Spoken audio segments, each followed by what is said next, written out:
Hi guys, welcome to Counterpoints. My name's Conor. I'm a science fiction, politics, and philosophy nerd, a Marine Corps and law enforcement veteran, and there is a civil war on the right caused by the dissident right and Nicholas J. Fuentes. Ben Shapiro has long been the standard bearer of Zionist conservatism and what I would argue is moderate conservatism. Nick Fuentes is a standard bearer for paleo-conservatism, isolationism, and I would argue race realism and anti-Zionism and probably anti-Semitism. There is a civil war going on about Nick Fuentes entering the mainstream. We're going to check it out.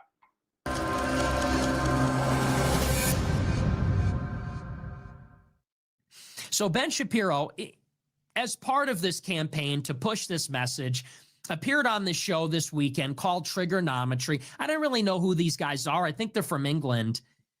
And they're your intellectual dork web types, you know, pro-Israel. God, I miss the intellectual dork web.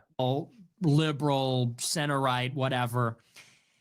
And Shapiro is there to concern troll about me and Tucker. That's like the thrust of the show. That's why he's on the show.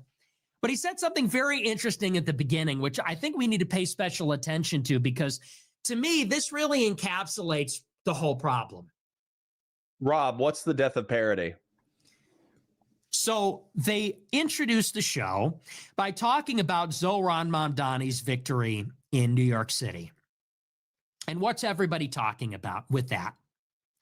So Tucker Carlson does a show with Nick Fuentes a week before an off-year election, which is a bellwether for performance in the midterms and then potentially 2028. So this is a very big deal. And in the middle of this election, literally a week before the election, all the conservatives can do is bitch about this interview. So Zohran Mamdani is literally a Democrat socialist, a Muslim, an immigrant. The guy is as radical as they come. And you've got important elections in Virginia, which will determine maybe redistricting. You've got important elections in Pennsylvania, New Jersey. And all Republicans can do is talk about anti-Semitism, Israel. My favorite conspiracy theory that I hope is genuinely true is that the dissident right wing, Tucker Carlson, somebody else, they all accuse Republicans of sandbagging because they hate Trump. God, I hope that's true. God, I hope that's true. I hope that, like, Republicans, like, obviously the Republican Party needs to be more than it is right now. The Republican Party needs to look at the issues that are actually challenging our modern day. Thank you to PF Young for pointing it out to us. But it's like existential technological shifts, rapid demographic change, wealth inequality, and the dissolution of the social fabric. I think Republicans actually could come up with technocratic solutions to these problems that would vastly help the American people. I don't think spiritually they're built for the fight, though. I think they actually just want to cut they want to be financially successful, cut taxes, and that's it. That's all Republicans want to do. But that's not the moment that we're in. And so you're kind of pushing, because of these issues, wealth inequality, rapid demographic change, existential technological shifts, and the dissolution of the social fabric. We're kind of in like a more important moment than that, and people are being pushed into radicalism. So I'm okay with the Republicans sandbagging politics in order to make sure that Trump goes out with a whisper instead of a bang. I'm okay with that. But then you can't let the power vacuum remain a vacuum, or Nick Fuentes and his ilk will capitalize on the power vacuum. Could it be worse timing? You have the Republican Jewish Coalition Summit with Mark Levin and Randy Fine and Lindsey Graham screaming about how Tucker's not America first. Tucker isn't MAGA. Tucker's not Republican. And people are saying, isn't this at the minimum off message, besides being wrong? Rob says it's a philosophy video Destiny reacted to for The Simpsons. Used to be a parody of American life, but it turned into a parody of itself, detached from the reality. Dude, donate whatever you want. $10, $20, $50, $100, whatever you got, whatever you can afford, and we'll take a look at it kind of during maybe an end of stream or something. Besides being hypocritical and every other flaw with this kind of messaging, isn't it at the minimum maybe off message? Maybe we should be focusing on, you know, the election. And further, what is this election about? The election, like all elections, is kind of like a referendum on the job Trump is doing. Like, for example, the economy. And how's that going, by the way? The affordability crisis? Inflation remains high. Interest rates remain high. Whatever you say about the economy, whatever some of the numbers show, people are in trouble. The job market is tight. People say prices are too high. They can't afford their bills. They're in the middle of a government shutdown. Healthcare premiums are about to go up. They're taking Which Trump and MAGA made worse. away SNAP benefits. They just took away $800 billion in Medicaid benefits. And so you'd think at the minimum, even just if they wanted to win elections, instead of bitching about anti-Semitism this week, they might want to talk about how Americans are doing. They might want to talk about how real working class and middle class Americans are doing in the economy. That would involve coming up with technocratic solutions. Can I draw something? I'm gonna draw something while we're listening. So the election arrives, and it's a Democrat blowout. Zoran Mamdani wins. Even if Cuomo had all of Curtis Lewa's votes, he still would have lost. And even though these are blue states, Virginia, New Jersey, Pennsylvania is usually a pretty blue state, Republicans got destroyed by a much wider margin than they lost in 2024. It's not a good sign. And so Shapiro weighs in on this on trigonometry. And they're talking. Oh, can I say too? There was a district that was plus 47 in swing. Can you think about that? A 50-point swing. That's bad, bro. That's bad. Counterpoints, where's the wig? When I get paid on the 20th. Trust me. So my bolter broke. My bolter broke. My firing pin broke for my bolter. And so as a result, I kind of feel crappy because my favorite gun is no longer working and a replacement is only $250. However, I already put off buying the wig and put off buying the monitors a month. So I'm not going to put it off another month. I will buy a wig and I'm actually growing the wig right now, realistically, but I'll buy the wig and I'll buy the stand and I'll buy the monitors this paycheck. Talking about how, well, it's really easy when you're Zoran Mamdani because, well, he could just promise people free stuff. He said, so it's hard to compete with that. This is the guy that has the juvenile politics that says you can have free ice cream and free childcare and free busing and free everything. He said, and that's not how the real world works, which, you could sort of I sort of agree with that on some level. I think that, I'm not a socialist. I'm not a democratic socialist. And you can believe that we should speak more about affordability without necessarily prescribing more welfare and more free stuff. But then he takes it a step further. And I want to read to you, this is an exact quote from Ben Shapiro in his interview on trigonometry. This is what he says. And you tell me what's wrong with this. He says, quote, "We have trained an entire generation of people to believe that if their lives are not what they want them to be, it's the fault of systems as opposed to decisions that are in their own control. And politicians have a stake in selling that." It's Turkish. There's some truth in that. He says a lot of people in our industry have a stake in selling that. It makes people feel good about themselves and bad about the world. And the reality is, if you want a better life, you should feel better about the world and worse about yourself until you actually, go and do the right things. Here's where it gets good. He says, if you're a young person and you can't afford to live here, maybe you should not live here. That is a real thing. We've grown up in a society that says you deserve to live where you grew up. The audacity, imagine feeling entitled to that. He says, but the reality is that the history of America is literally the opposite of that. The history of America is about going to a place where there is opportunity. And if the opportunities are limited here and they're not changing, you should really try to think about other places where you have better opportunities. Rob, thank you for the 5 gifted Valor Media Network memberships. I parasocially love you. so much wrong with this message.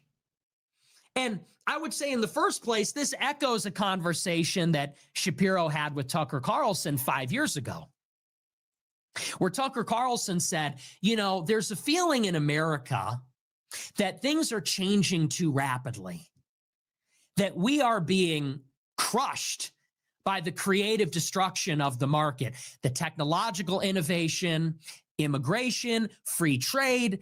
It's all altering society at a breakneck pace. And it feels like Americans in the heartland, in between the coasts, are sort of an afterthought. The industry's being hollowed out. The neighborhoods are being altered. The people are being displaced. He said, and people feel like they want to live in the town where their ancestors are buried, where 3 or 4 generations or beyond of their ancestors are buried. And they're being told, you know, just go work on an oil rig or something. And Shapiro says, well, you're not promised that. He said, all you're promised in America is the adventure of a lifetime. He got excoriated for this 5 years ago. This is still his ideology. So the message to all the people that voted for democratic socialism in New York is, if you can't afford to live in the nation's biggest city, well, get lost. You grew up in New York and you can no longer afford to live in New York? Well, get lost. Go move somewhere else. I'm letting him cook. I'm letting him cook because he's just being descriptive right now between the two things. And of course, as in all things, as a very normal centrist, I believe in a mix between these two ideologies. I do believe that with the United States of America, what we were promised, what is our proposition, is life, liberty, and the pursuit of happiness. Well, life is largely up to you, whether or not you kill yourself. And we do have rules against people murdering you, and we do have rules about people getting you to adulthood. But after 18, life is largely left up to you. Liberty, prohibitions against government from interfering in your affairs. Well, I think that we've done liberty within reason. You can't murder people. You can't sell hard drugs. You can't drive 150 miles an hour in a school zone, because those things are all dangerous. And not only do they potentially end your life, but they could also hurt or kill your neighbors. And so that's an infringement upon their freedom if you act recklessly and dangerously. And that's kind of how we've built our laws, is to give you maximal human freedom within reason. And then pursuit of happiness. Well, they're kind of right that when you try to systematize everything, I think human beings can create really, really, really good systems, really complex, really interesting systems.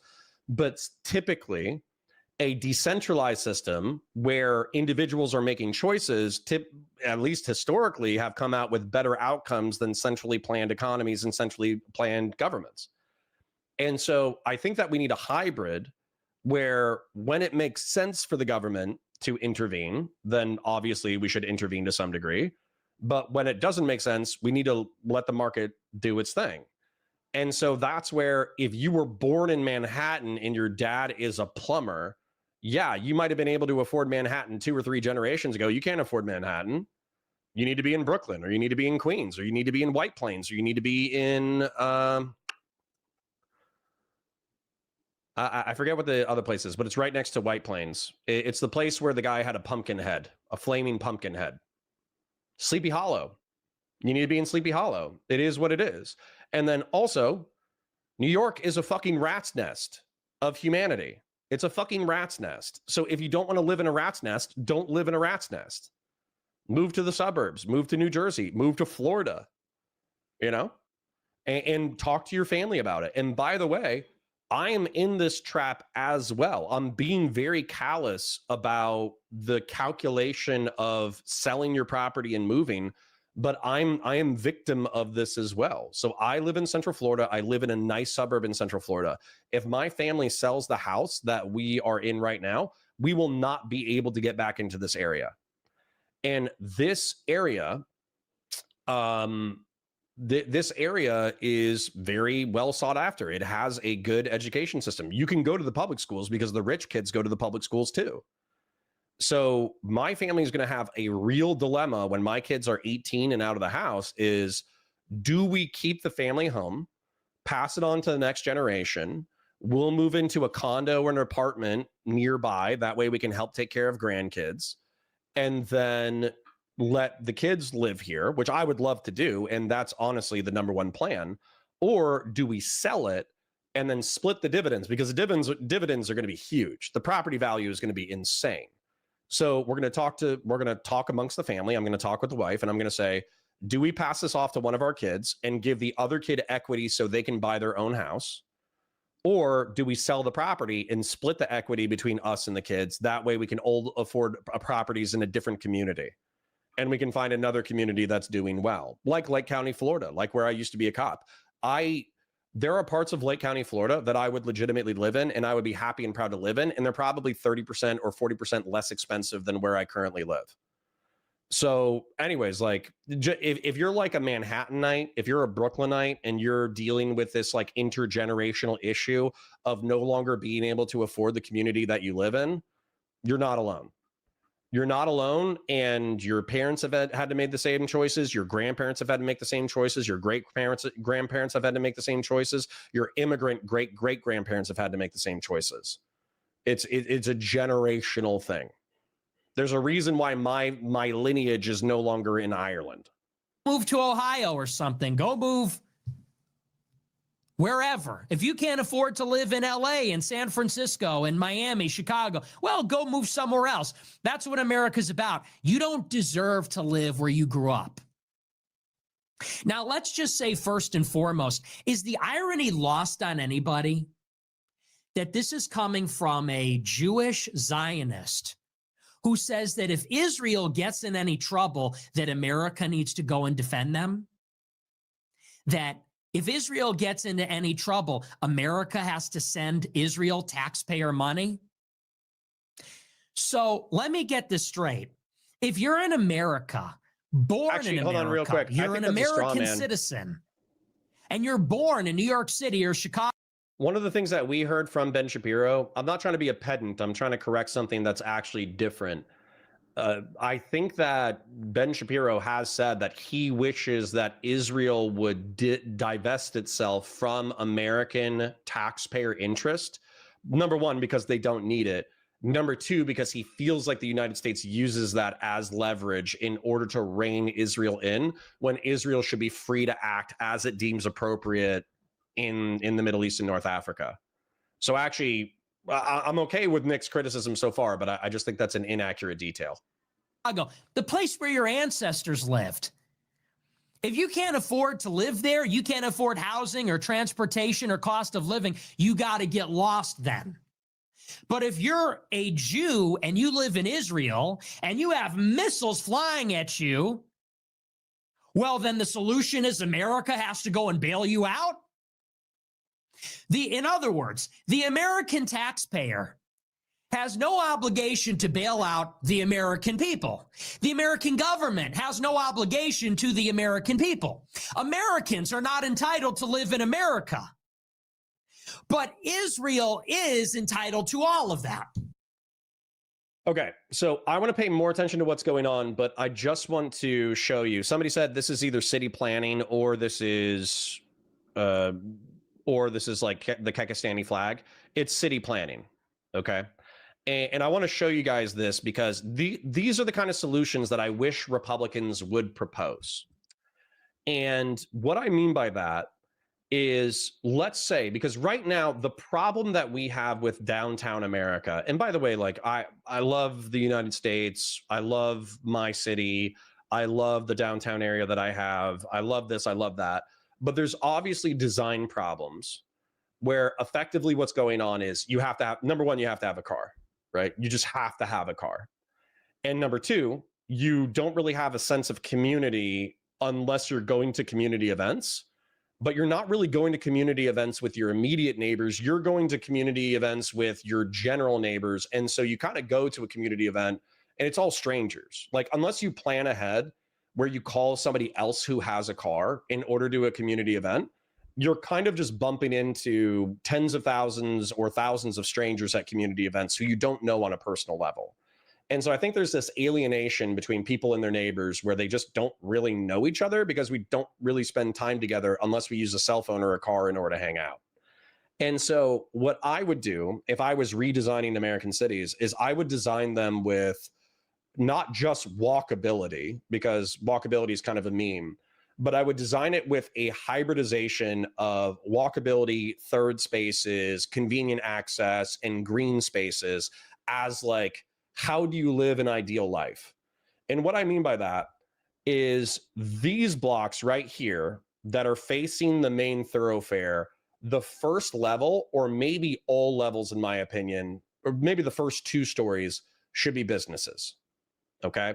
That way, let's say that you live here and you're either in an apartment or a condo, then you can walk to the businesses on this side of the street, or you can walk to the businesses on this side of the street through a green space. And then what I would do in the middle of the thoroughfare is I would have like a stadium-esque thing, some kind of entertainment thing where you had like, you basically had a stage facing this way, a stage facing this way, a stage facing this way, a stage facing that way. And it would be modifiable. That way you could have a stage that all four sides could see if there was a performance that played to all sides of the vision. But then what you would do is you would try to have like weekly, maybe nightly, but weekly events where the main stage of the community was used, and these green spaces where it was just grass and trees and all that kind of stuff. It was effectively designed so community members could walk to the green space, hang out, and enjoy a community event. And during the day, during weekends and all that kind of stuff, this could just be community areas where you hang out, you picnic, you throw the football, you throw the baseball, all that kind of stuff, and you play with your kids. Now, right now, I have a backyard and a front yard, and I play with my kids. And I still think that there should be suburban living where you have a house with a backyard and a front yard. But I think that it should also be like there should be an opportunity for families that live in 1,500 square foot condos to walk to a community green space and enjoy a community pickup football game, or a community baseball game, or a community this or a community that. And then on the outside of these thoroughfares is where I would put let's say that there was an industrial district, and let's say there was an agricultural district, and let's say there was an education district, and let's say there was a this district or that district. Well, then at that point, depending on where you lived within like the downtown area, you could commute either via walking or e-scooter or e-go-kart, or you could drive. And one of the things for all the people who live in the condos in the downtown area is they should have like a massive parking garage where they can get around 80% to 90% of the time without a car. But then if they want a car and they want to go explore and they want to drive around, they still have that luxury and that ability. And so anyway, so that's where for me, we have designed downtown spaces so poorly by prioritizing effectively telephone connectivity, internet connectivity, and driving, that we've made living as a community wildly ineffective and wildly expensive. And I think part of the social dissolution is urban design. Like, I hate to make it so dry as to be like, let's redesign American cities. But I swear to God, if I had $1 trillion, I might be trying to go to Mars and colonize Mars. But I think half of $1 trillion, I would be pushing towards things like, let's bulldoze all of Detroit and make a new city of the American future. That way, Nick Fuentes doesn't feel like he's alienated from his neighbors. That way, he doesn't think that, I'm going to use a slur, he doesn't think that his Jeet alien neighbor is an enemy that he has to fight culturally and economically. I think the only reason why you can think that people of different races or religions or whatever are your blood sworn enemies is because you don't spend any time with them within a third space. So I think urban design is partially to blame for social isolationism and radicalism. And I want to fix it. The problem is that it won't cost a few $1 million. It'll cost billions or trillions of dollars. And I just don't have that kind of money yet. Speaking of which, like the stream, share it with your friends, engage with chat, super chats if you got them, memberships if you got them. And then also, to assuage the libertarians in my chat, I'll never have the ability to build the next great American city. I'm halfway through my life. I can advocate for building the next great American city, but I don't think anybody's going to listen to me, so we're kind of fucked. So the next thing is, we're going to buy a shopping plaza and we're going to do a dog rescue makerspace, studio, brewery in a shopping center, and then boom, we'll have like 4 or 5 small businesses that are all like married together, that are fun, that create a third space for our local communities if we ever become millionaires. But third space urban design, I'm not joking. I think this is wildly important for the future of America as a culture. And sorry, just a last thought. For wealth inequality, well, if you're by your neighbors, there might be wealth inequality, but realistically, you're probably going to be as wealthy as your neighbors, so you'll probably reduce resentment related to wealth inequality. Rapid demographic change, well, having an Indian neighbor that you think is an alien invader who's destroying your community, well, if you go spend time with them in a third space, you're probably going to get to know each other and get to hopefully like each other. Existential technological shifts. Existential technological shifts are more easy to bear when you have a strong community to bear it with. And then the dissolution of the social fabric, we're trying to re-energize the social fabric through better urban design. So that's where I'm not saying it's going to solve all problems, but I do think it could solve a lot of problems. Back to it. If you're an American and it's not comfortable for you in New York, hey, man, get lost. Don't expect the American government to help you. But if you're a Jew in Israel and you're in trouble, well, then America has to send you missiles and fight your wars and give you money. Really? Israel's healthcare is paid by America. That's not even true. I think the I think the Israeli economy is like $161 billion. I think we give $4 billion to them annual. That's for like military industrial complex purchases. How much does Israeli healthcare cost annually?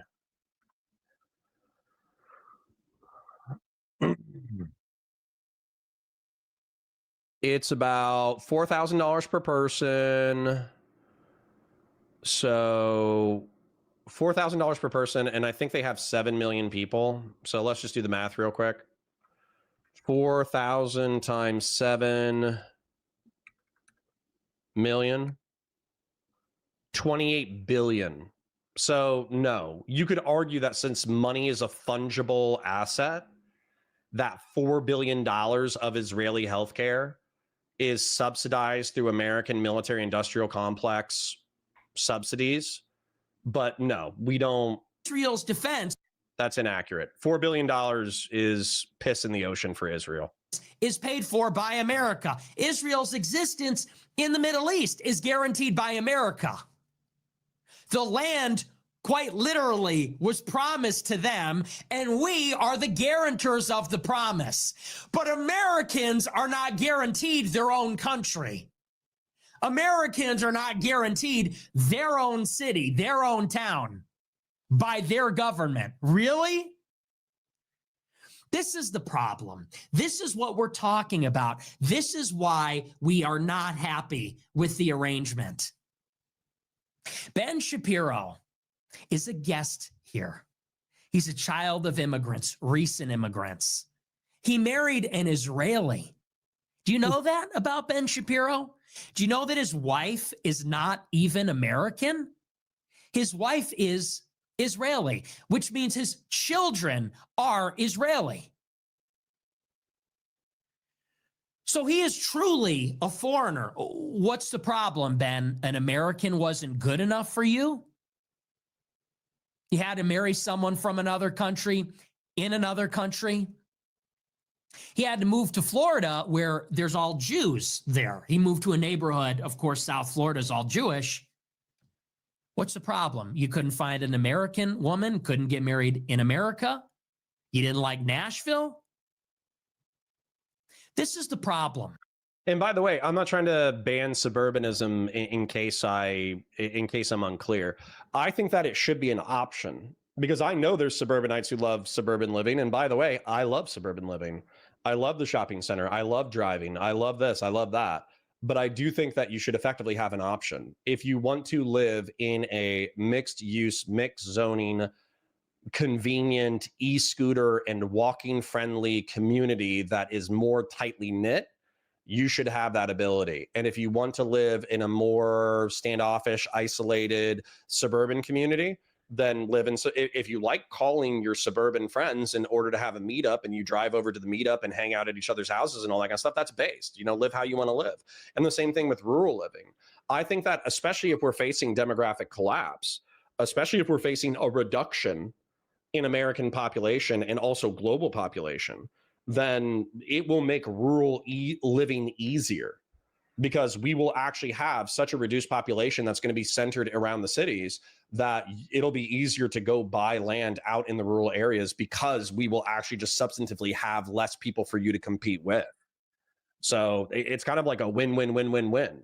If you design the American cities of the future and people are happy to live in them, and then you have suburbanites who are happy to live in their suburbs. And if you have rural people who are able to get away from it all and live a rural life, everybody wins. Let's spell out the problem very simply. For the Jews, they are blood and Yeah, kind of like Amsterdam, two-hinged. Absolutely. soil nationalists. It has to be Jews by blood in Israel, that plot of land. God gave it to them. And God help anybody that gets in the way. What does it mean to be Jewish? It means to have a Jewish mother. They're Jewish by birth, by blood, by genetics.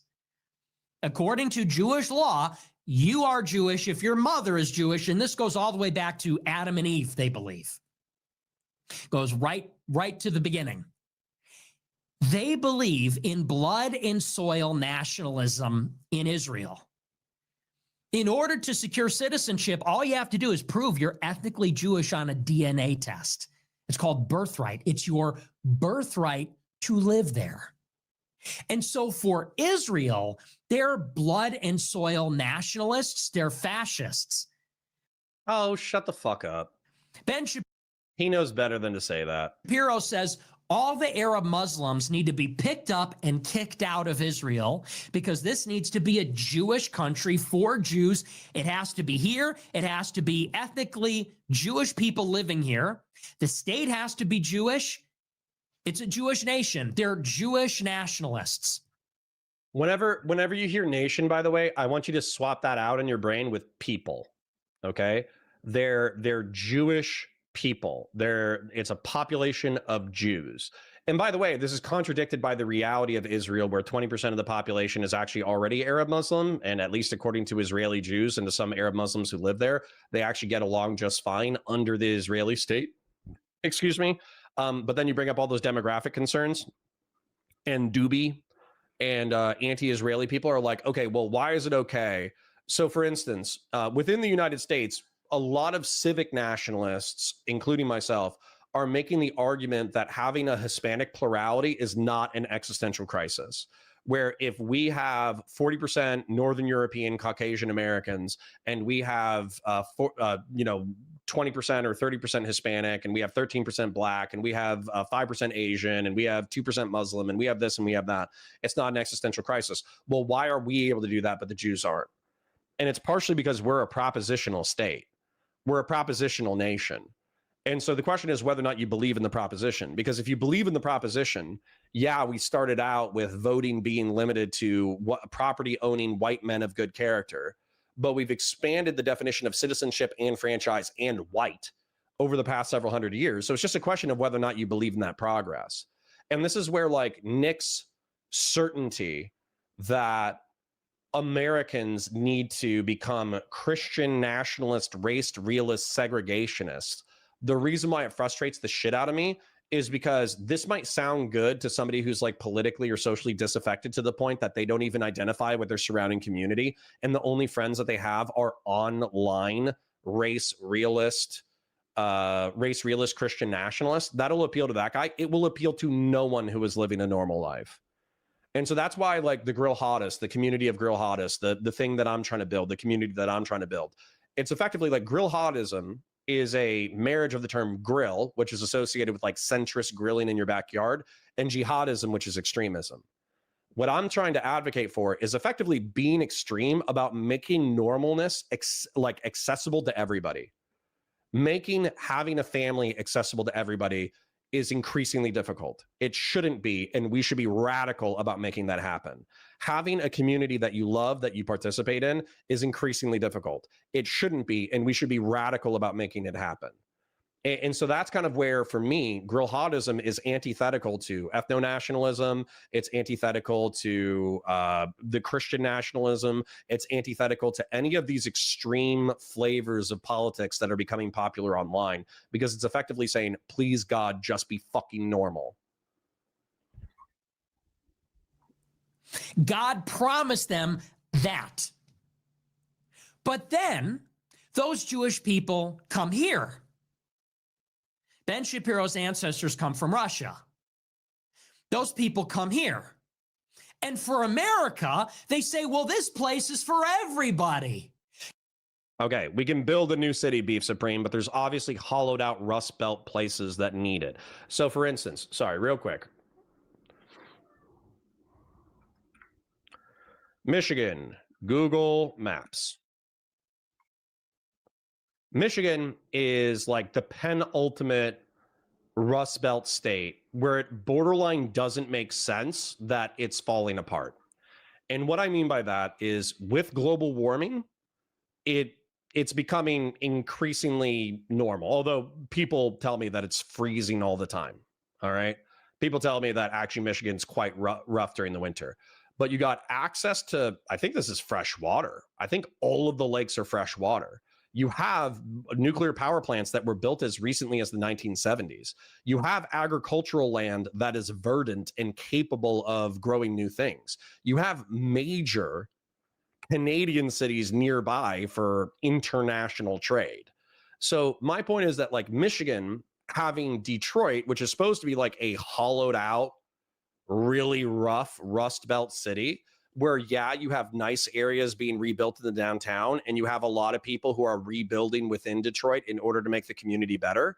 But apparently, if you go into the outskirts of Detroit, if you go into some of these places, there's just entire communities that are dilapidated and fallen apart from the communities leaving.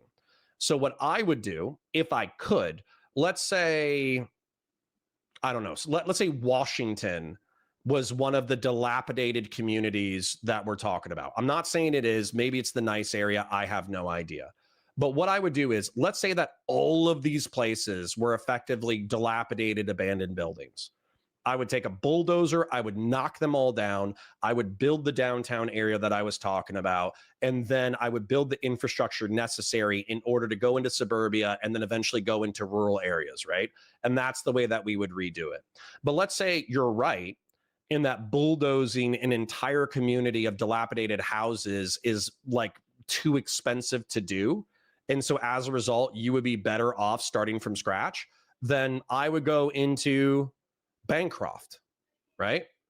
There's one major road, and we would do it at the corner of Newburgh and South Slate Road. Newburgh and South Slate Road. There's a few dozen houses here. Hey, guys, guess what? Eminent domain. This is now the downtown. If you want to stay here, that's totally fine. We're going to build you a new buildings, but this is the new downtown. And then, like I said, you have the roundabout, the circular area with the area, with the performance area. You have the green shared space, north, south, east, and west. You have the downtown area that's mixed commercial and mixed living. You have condos with alleyways that are capable of being well-lit alleyways so you can reduce crime. You have e-scooters and e-bikes that allow everybody to get around everywhere. You have a educational district, an agricultural district, a commercial district, and whatever other kind of an entertainment district, north, south, east, and west. And then you build suburbia around it.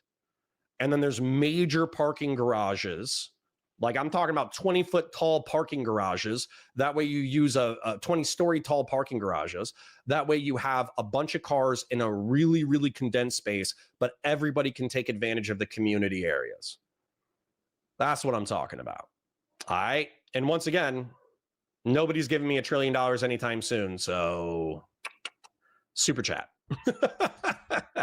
Like the stream, share it with your friends, engage with super chats. Like the stream, share it with your friends, engage with chat. Super chats if you got them, memberships if you got them. Let's go. You're not promised anything This place is not for Europeans. It's not for your ancestors. Maybe you have ancestors going back to the Mayflower or Jamestown. Maybe you have ancestors going back to the Revolution. That doesn't matter. You are owed nothing. You are not promised anything. Not the land. It's not yours. America's identity doesn't have to be European or Christian. No, see, all you're promised in America is the adventure of a lifetime, which means what exactly? The free market? So if you're hungry, if you don't have health care, if you're homeless, if you're a veteran, if you're disabled, if you're a struggling mother, if you're adopted, you know. These are like left-wing economic arguments, by the way. That's where like right-wing populism becomes left-wing economics. Whatever your problem is, well, you're not owed anything.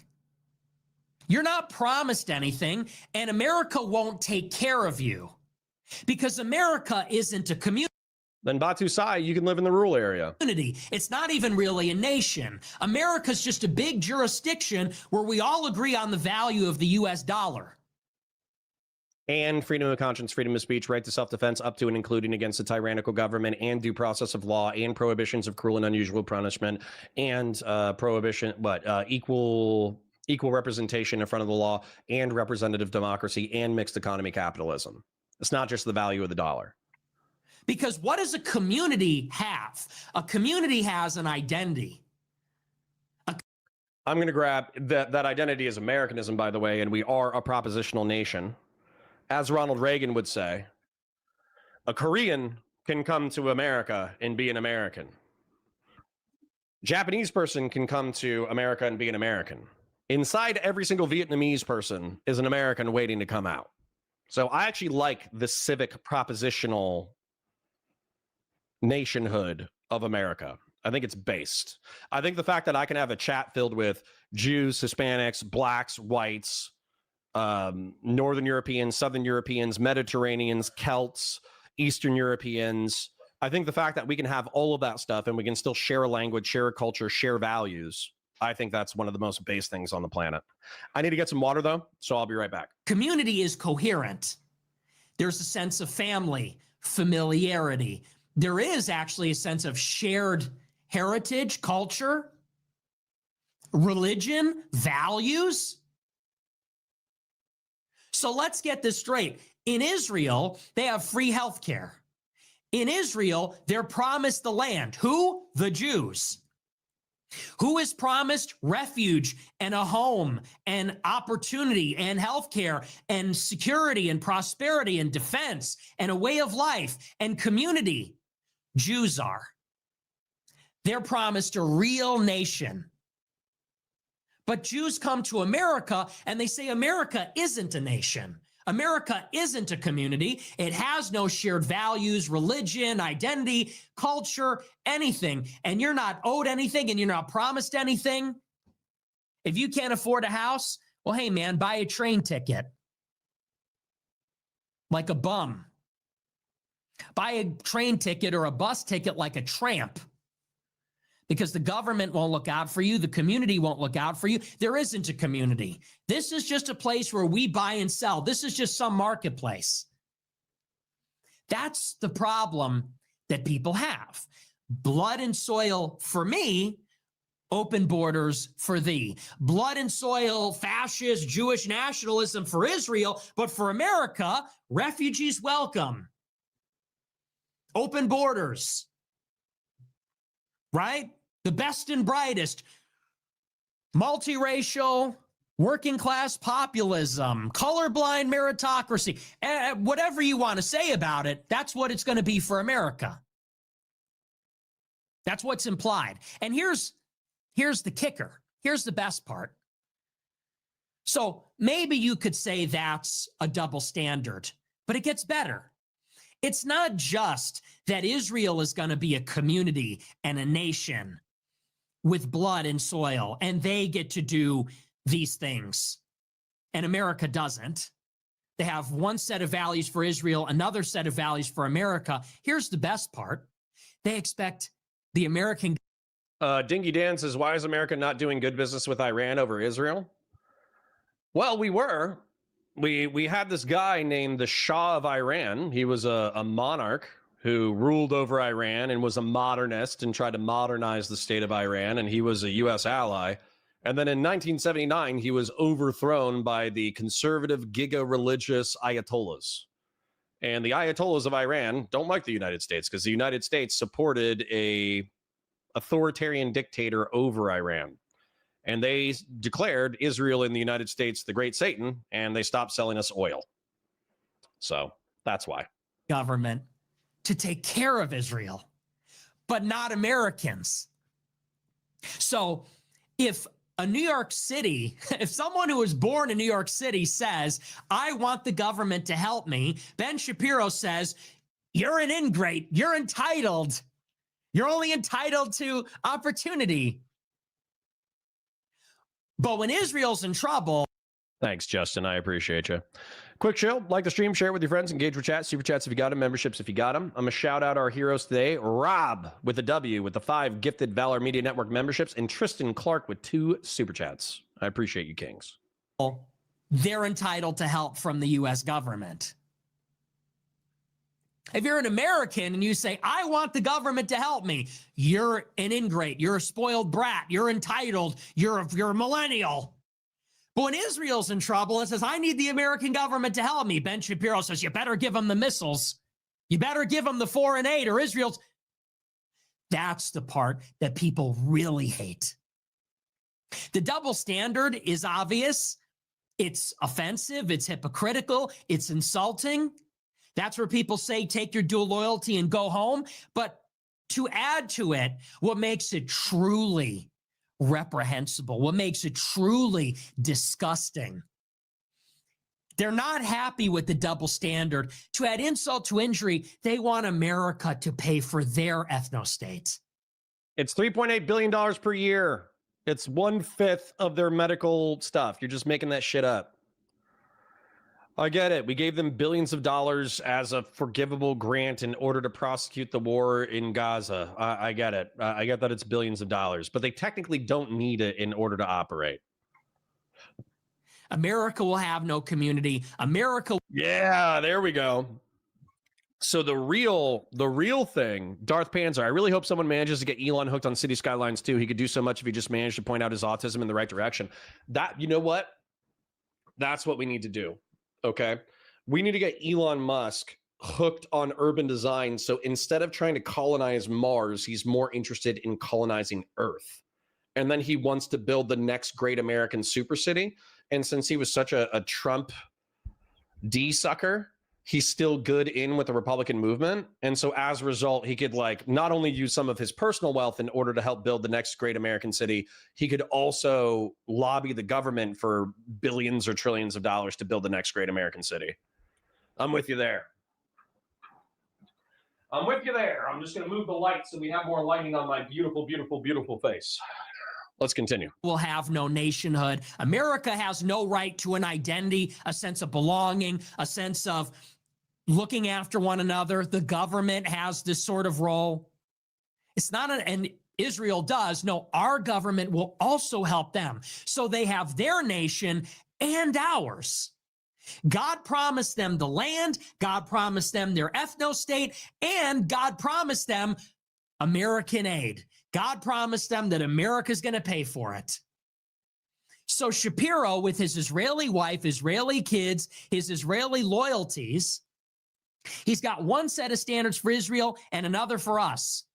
And at the same time is going to use his citizenship to lobby for welfare for Israel, but not for Americans. For Americans, he says, get lost, buy a bus ticket, get a job. For Israel, he says, think of the hostages, think of the Jews. I unironically think that Ben Shapiro has argued that they need to financially sever from the United States. That way Israel can do more. So I think this is a straw man. How much do you have to actually hate a group of people to do this to them? Seriously. Josh Hammer, who used to work for Daily Wire, says Europeans have anti-Semitism in their DNA. Mark Levin said the same thing. How much do you have to hate a people to live among them, thinking they hate you, but going and telling them, we're your closest ally, you need us, you got all your ideas from us. You don't deserve anything. You're not entitled to anything, but you have to keep paying for our country. How much do you have to hate people to do this? And once again, this is where I feel like this is bullshit. Okay. I've said it before. You walk into a bar with 3 Jews, they're going to have 5 opinions. All right. And one of the things that actually frustrates me about this is that there are capitalist and socialist Jews. It's something that they've thought out. So just pretending like, oh, we want endless welfare for Jews, Jewish kibbutzim. Actually, I should do Zionist kibbutz. So originally, the legend of the kibbutzim was communal living. Like, take a look at these pictures, okay? And what they did is they lived in communities where effectively they shared everything. And that was intentional. They were socialistic intentionally. And what they did is they would have 1 or 2, they would swap out roles, but they would have 1 or 2 mothers watch the kids during the day while all the women and all of the men went and worked the land and spread out and did the agricultural and industrial work necessary in order to build the nation state of Israel. But I think in the 60s or 70s, the United States was kind of hostile to Israel, especially during the 50s, because of their socialism. And so it was like argued, Israel startup nation. If you want to read an interesting book from like a Zionist Jewish perspective, read this book, The Startup Nation. And what they talk about is Israeli economic reforms and social reforms, economic reforms, 1960s, 1970s, where they said, not only do we need to normalize relations with the free world instead of like the socialist countries, but we also need to prepare or be a free market economy because we want more economic growth. And so average annual growth between 55 and 72, extrapolation from 50 to 73 trend line. But I don't even think that was possible because effectively when you start out with economy that's not existing, you can't have perpetual high growth. But anyways, the point is that they liberalized both socially and economically in the 60s and 70s. And there is still a split between the people who lionize the kibbutzim and communal living and the people who lionize the economics and the free market and the entrepreneurialism that has dominated Israel since the 1960s. So again, like painting with such a broad brush, all Israelis and all Jews, I think is dumb as fuck. Josh Hammer lives in a white country. America comes from the Europeans. Those were the settlers, the founders, the framers. Josh Hammer lives here among white people, and yet he thinks white people hate him in his DNA.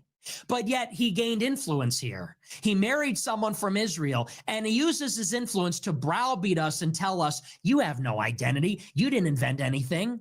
You're horrible people in your bones, but you have to give us all your money and fight our wars for us. Is that what that guy said?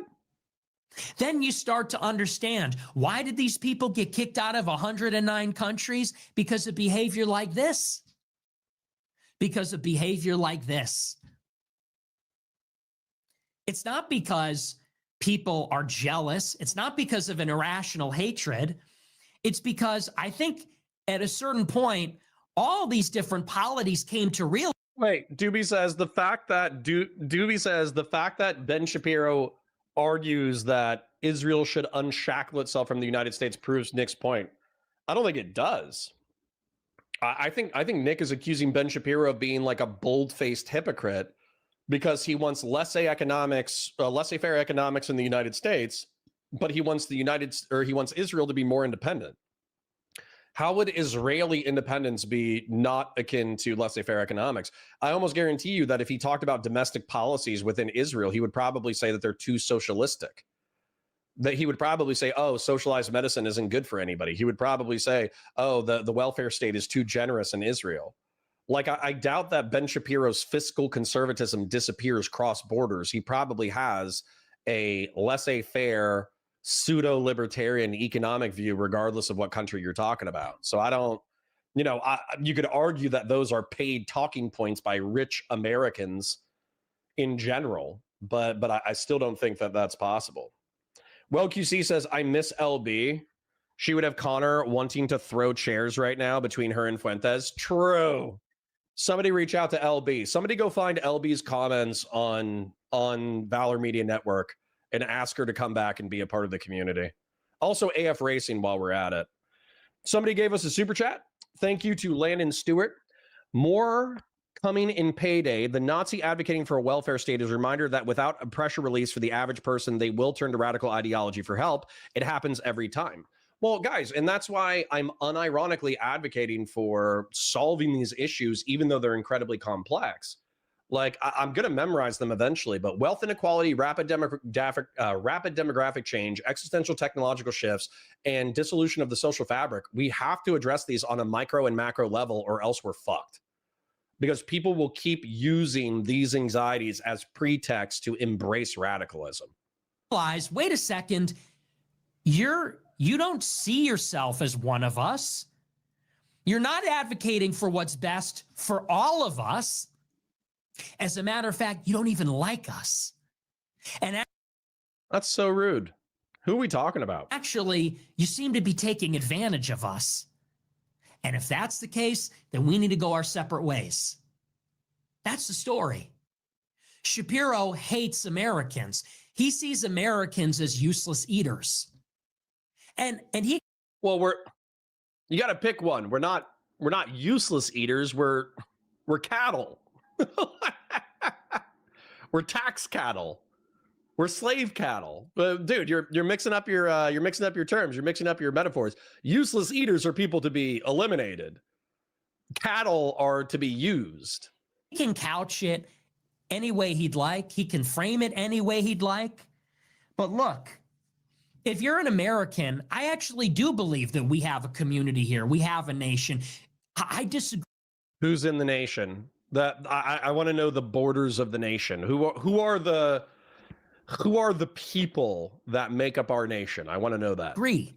You do have a right, at the minimum, to live where you grew up. You do have that right. New York City should be for the rich and for the poor. It should be for the rich and for the workers. It has to be. How could New York City exist without busboys? How could it exist without cab drivers?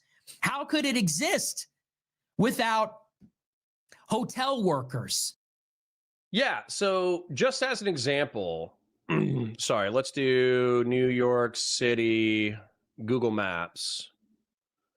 New York City, Google Maps. Okay.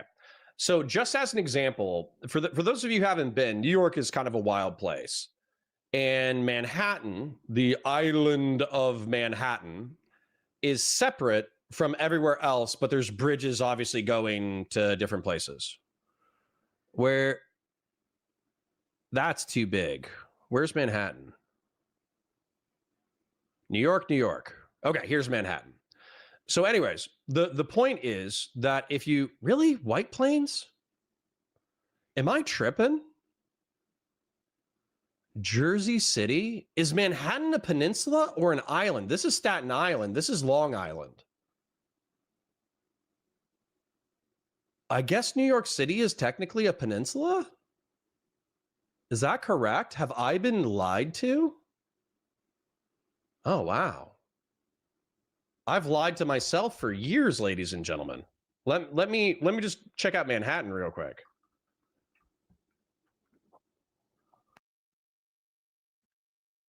I thought it was an island. Apparently. Oh, hold on. Here we go. Ah, there we go. I was just zoomed out a little bit too far. Okay, I actually legitimately thought I didn't see this river right here cutting off Manhattan from the peninsula. So I thought it was one big thing. My bad. Okay, I'm still correct. Okay. So for those of you who haven't been, okay, Manhattan is an island. And plenty of people in Jersey City, plenty of people in Staten Island, plenty of people in Newark, New Jersey, plenty of people in Long Island commute into the city for work. And the way that they do that is not only is there a decent subway system, I mean, it's covered in puke and piss and vomit and all that bullshit. But realistically, you can get from where you want to go to where you need to go via subway. You can walk and subway throughout the entire island of Manhattan. And a lot of the working class people live in Brooklyn and Queens and Long Island and White Plains and all this stuff, right? And they commute into the city. Now, the reason why they do that is because the working class jobs in New York City do pay disproportionately well, but they can't afford to live in Manhattan. And what I would argue you would do in order to try to make sure that these communities were livable by the working class, because what's happened is New York is a world-class city. People want to live there for intangible reasons. They want to live there because it's where Friends was shot. They want to live there because a bunch of TV shows were shot there. They want to live there because it's one of the economic capitals of the world. They want to live there because it has an awesome art scene. They want to live there for XYZ ABC reason. And so the demand from rich people to live there is beyond what New York City has the logistical capacity to push for. And so as a result, the working class who make New York City function get pushed out further and further and further. And it's actually a logistical problem where some people who live in New York City, they have like a 90-minute train commute and subway commute to work. It's a problem. And so what I would say New York should do, both Manhattan and the outer boroughs and Staten Island, is they should say, okay, there's approximately this many working class jobs within the city that have to be done in order for the city to function. Whatever that percentage is, let's say it's 25% of the 25% of the population of Manhattan or whatever needs to be working class in order for the city to function. And let's say 25% of the population of Brooklyn needs to be working class in order for Brooklyn and Manhattan to function. Then at that point, I do think that they should take the average working class wage, let's say it's $15, $20 an hour. They should multiply that out to a monthly wage.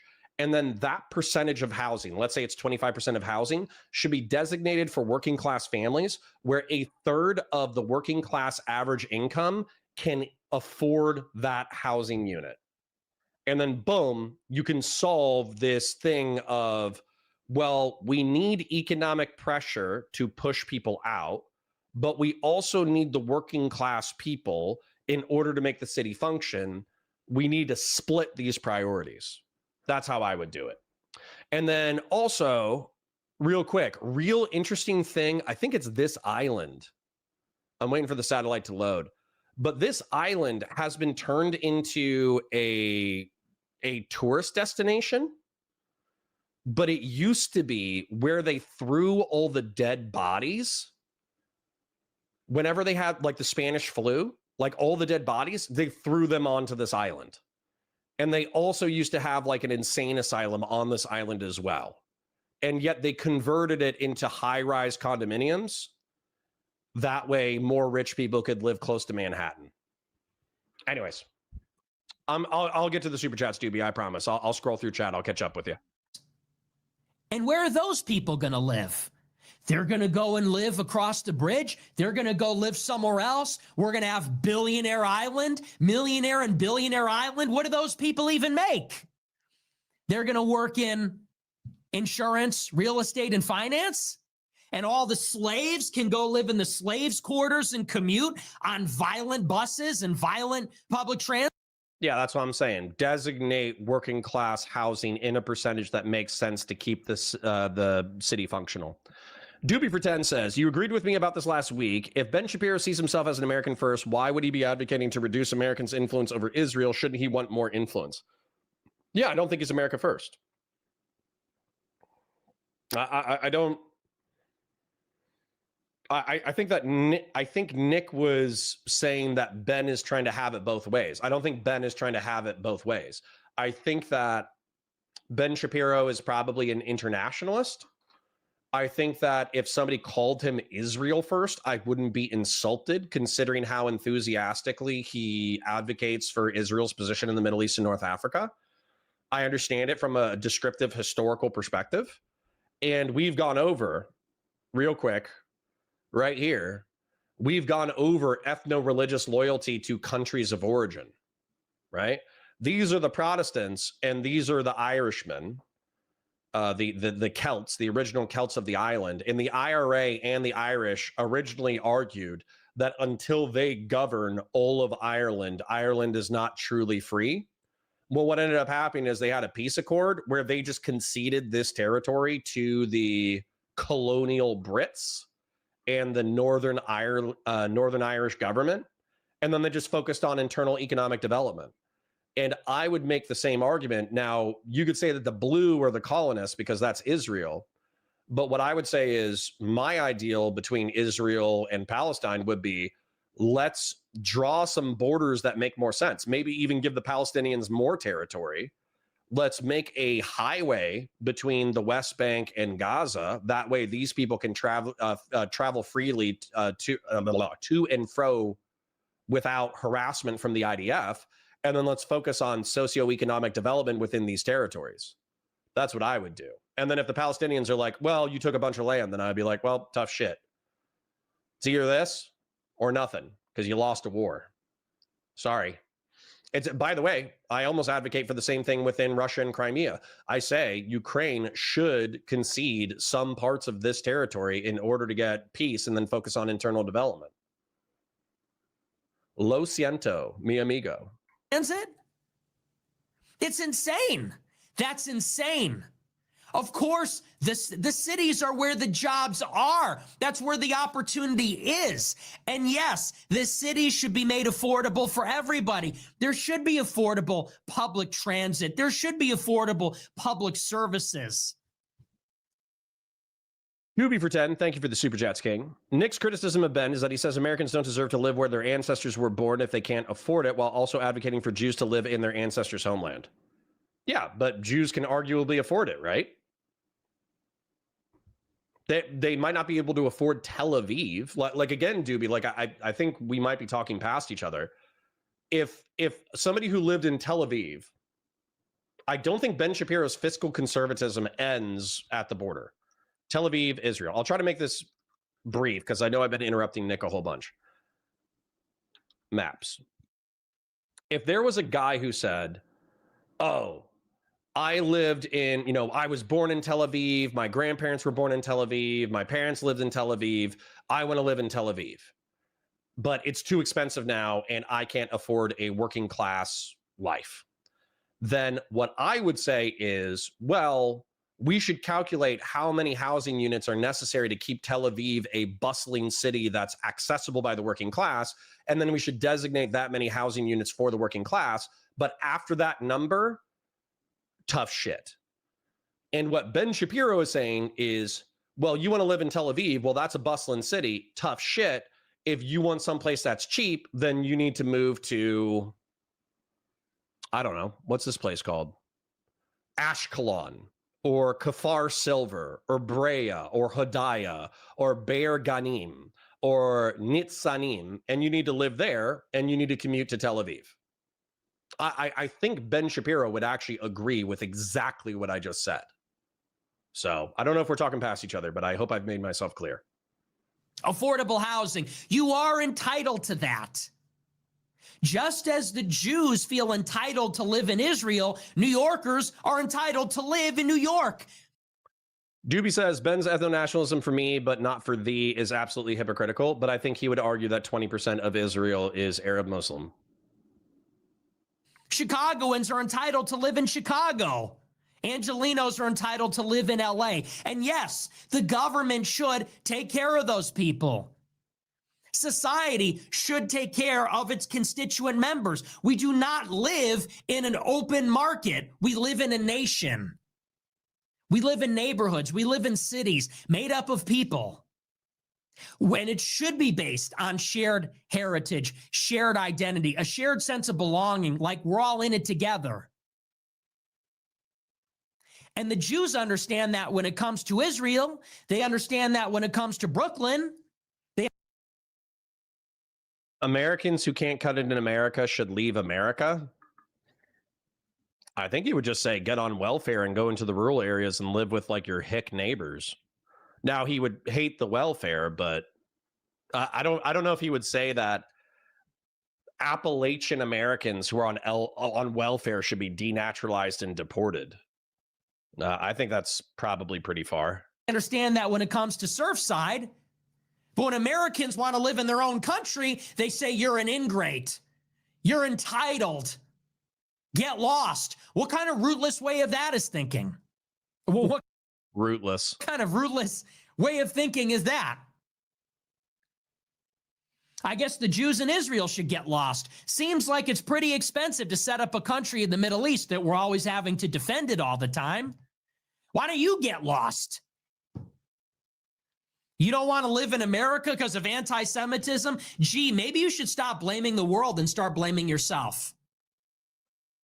AKA Batusai for 5 says, giving positive energy towards Nate the lawyer for his surgery today to remove the brain tumor. Yes, I agree with that. Nate the lawyer has done nothing to me to make me upset.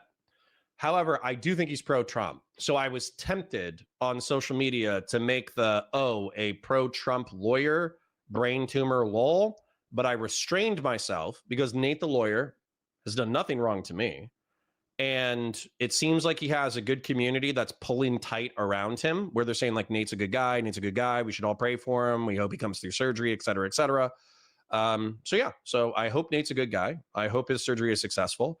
And I will refrain from jokes about a pro-Trump lawyer having a brain tumor until he is convalescent, until he's doing well.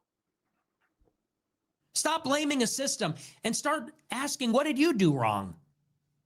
Oh, you don't like living in America? Man, maybe you should go and live in Israel because, you know, the world's really about opportunity. We don't owe you anything. This is the part where people really see what's going on. And this is happening at the same time that they want to gatekeep the Republican Party. Ben Shapiro wants to claim the moral authority to gatekeep the GOP. And by the way, what is the GOP? The grand old party, big tent republicanism. Landon Stewart for $10 says, we need to incentivize business to build up middle America. Half of our problem is that the majority of the population are lumped into 5 states out of necessity first. Most things fix themselves. I'm with you there. And I actually think that depopulation, as much as it's scary for everybody and it's scary for economic models, I do think it comes with a lot of opportunity. And I think I'm with Landon Stewart that if we rethought the way that we think of cities, right now, the way that we think of cities is that there's like world-class cities, there's middle-tier cities, and then there's small cities.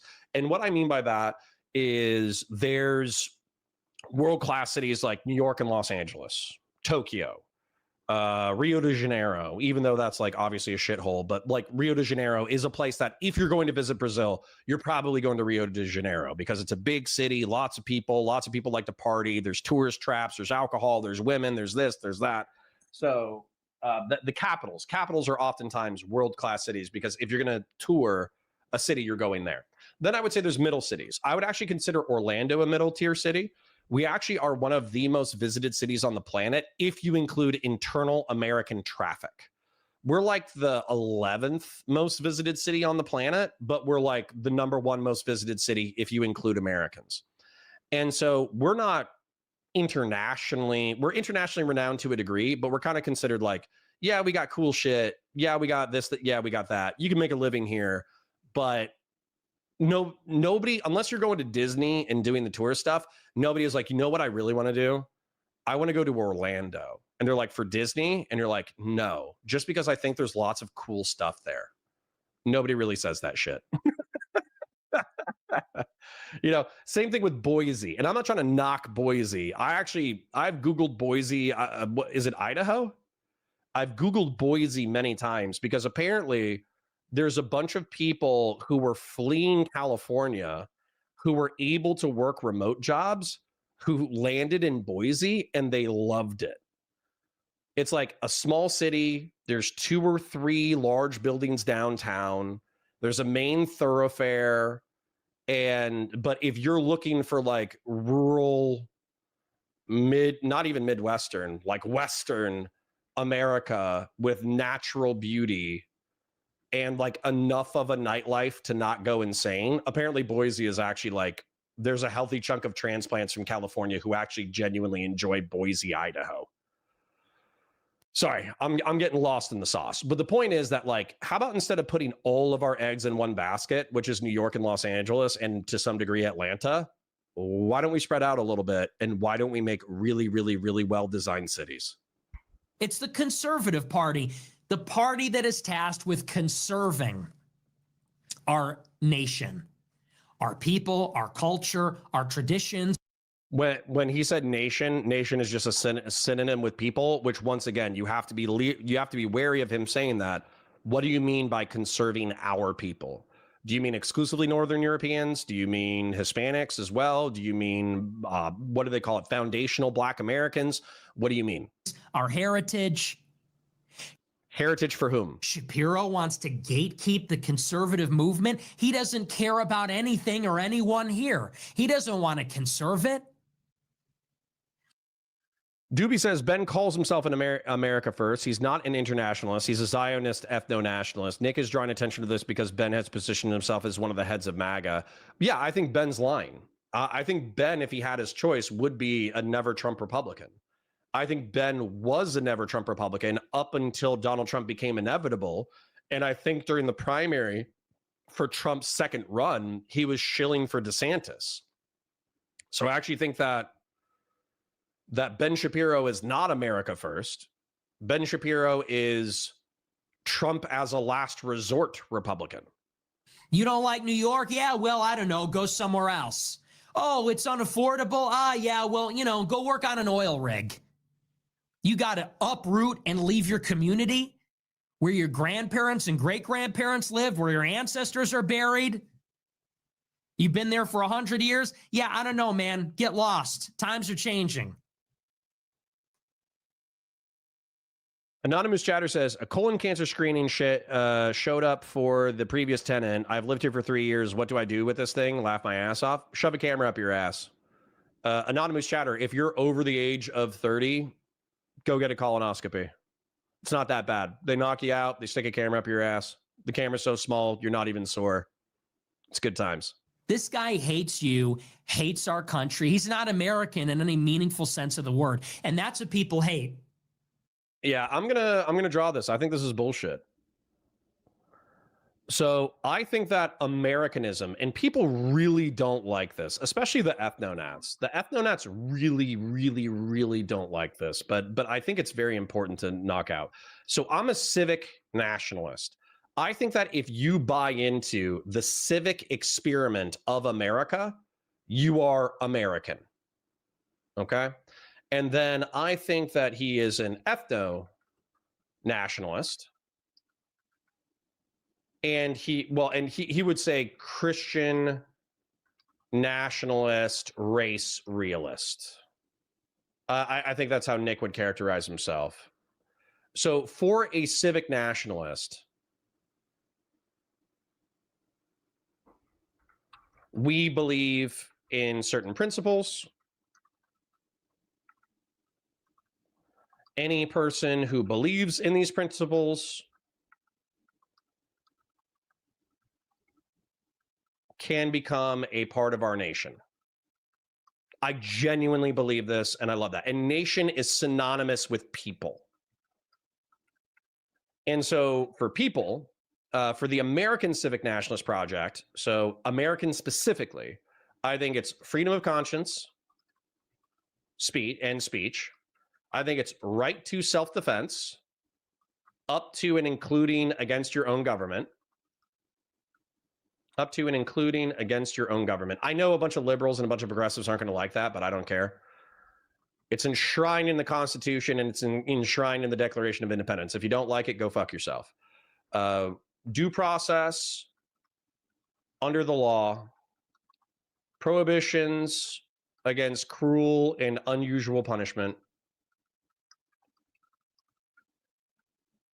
government restrained by law, like Fourth Amendment, Fifth Amendment, etc. And I already did the Eighth Amendment. And then 14th Amendment is the equal representation under the law. And yeah, we can amend this through democracy or republicanism, but these are the things that I think bind me to you. I hope that everybody in my chat, except for Justin, believes in freedom of conscience and freedom of speech. I hope that you believe in the right to self-defense up to and including against a tyrannical government. I hope you guys believe that if Jews in Germany were being thrown into the ghetto and then they had to engage in partisan militia activity to defend themselves and defend their communities, you wouldn't morally condemn those people. You would view those people as acting in righteous self-defense against a tyrannical government. Due process under the law. I hope you guys believe that we should, like, we can condemn people all day long within our culture, but ultimately, if we're going to incarcerate somebody or if we're going to kill somebody, we should have due process, meaning that there should be a judge and a jury and a process to evaluate what is fair and not fair. Prohibitions against cruel and unusual punishment, I agree with. Governments restrained by the law. The Fourth Amendment, the Fifth Amendment, the Eighth Amendment, these are all examples of the government being restrained by law. And then equal representation under the law means that Blacks, indigenous folk, Hispanics, Asians, Jews, whites, they all get fair treatment under the law. And that fair treatment is supposed to be equal. If you believe in this, then you are my brother. You are my sister. You are a part of my nation. Whereas with Christian nationalists, what I would say is what makes up the people is belief in Christ. That's number one. Belief in Christ as the Messiah is the nation, people who are worthy of moral consideration. Now, they might say like, oh yeah, well, if you're an agnostic or an atheist or whatever, we'll still have some degree of moral consideration for you. But at the same time, that the tribe, Christian nationalism, it's in the name.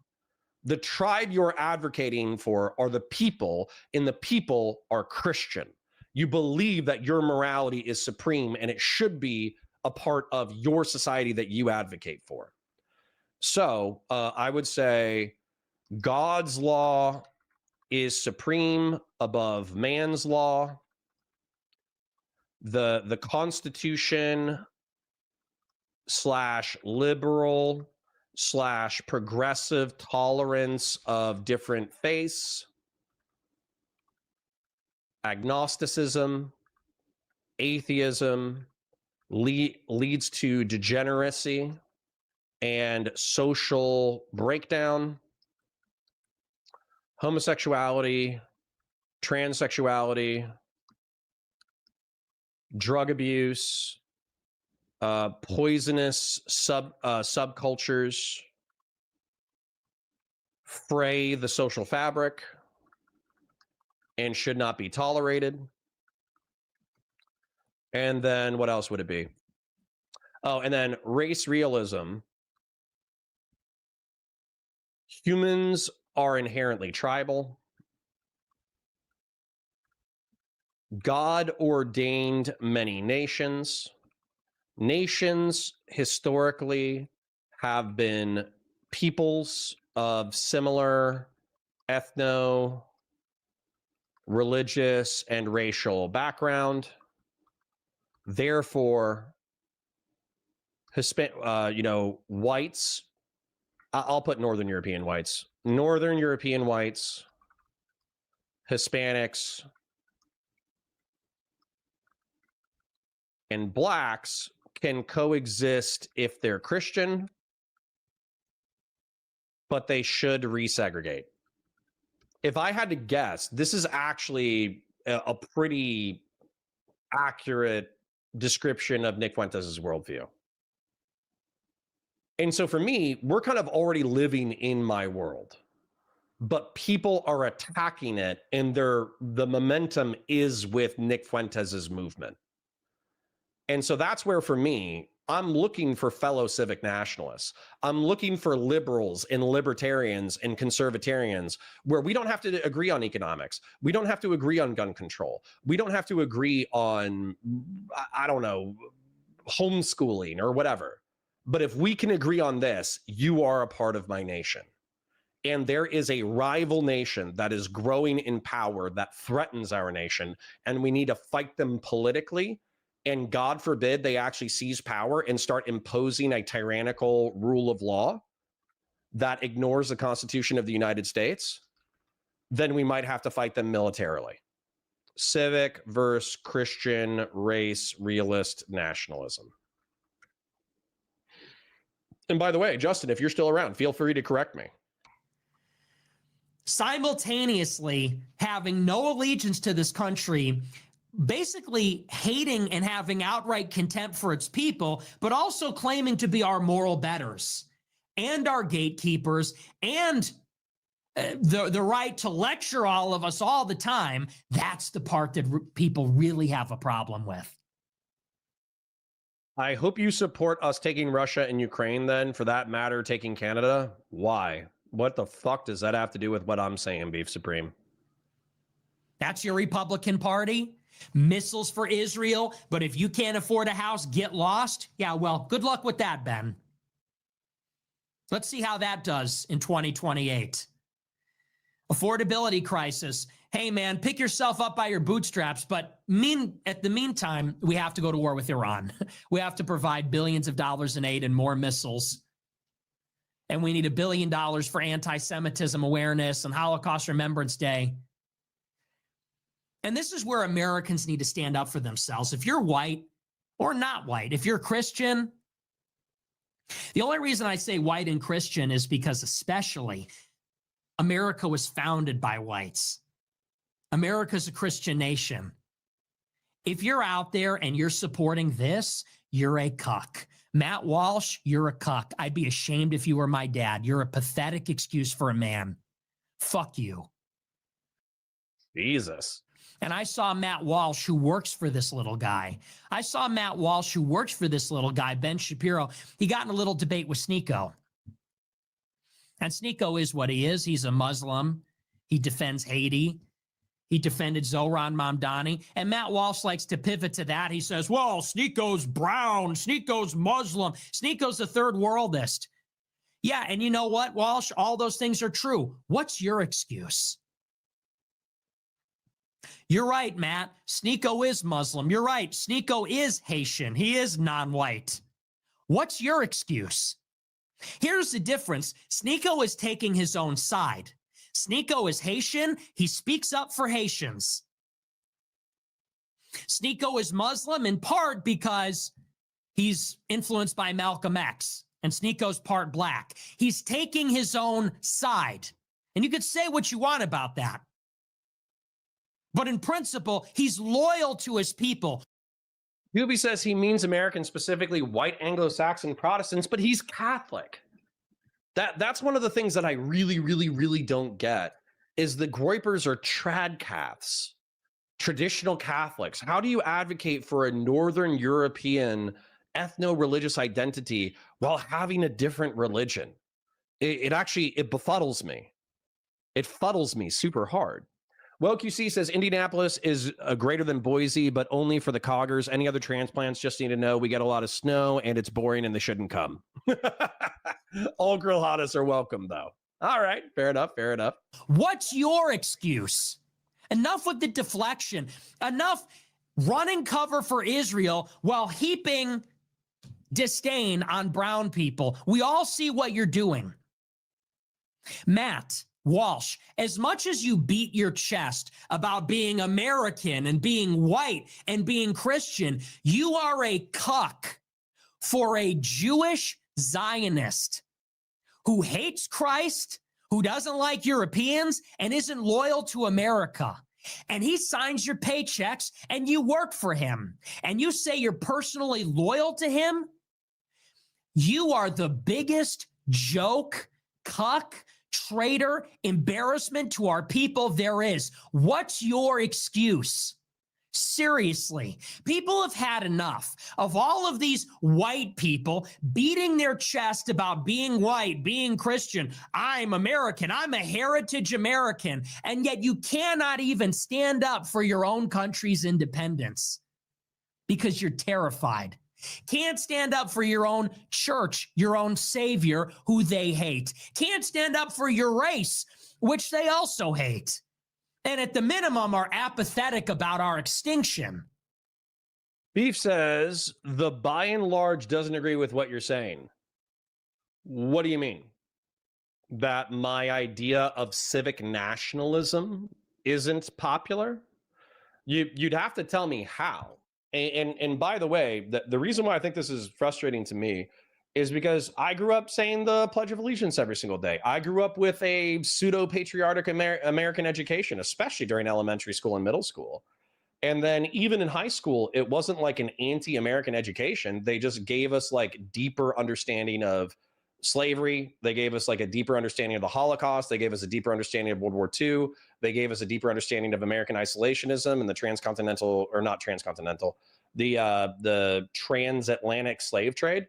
They just gave us like a deeper understanding of that stuff. And so for me, what I kind of don't know how to take your comment where you're saying like, oh, your belief system isn't popular. Is it not popular? Are you saying it's not popular on the right, where most people aren't patriotic civic nationalists? Are you saying it's not popular on the left, where a lot of people view nationalism as kind of like a brain disease? Like, what are you saying? I don't know what you're saying. And then, of course, because we can't do a counterpoint stream without knocking out the monitors, I can't wait to get new monitors, bro. I can't wait.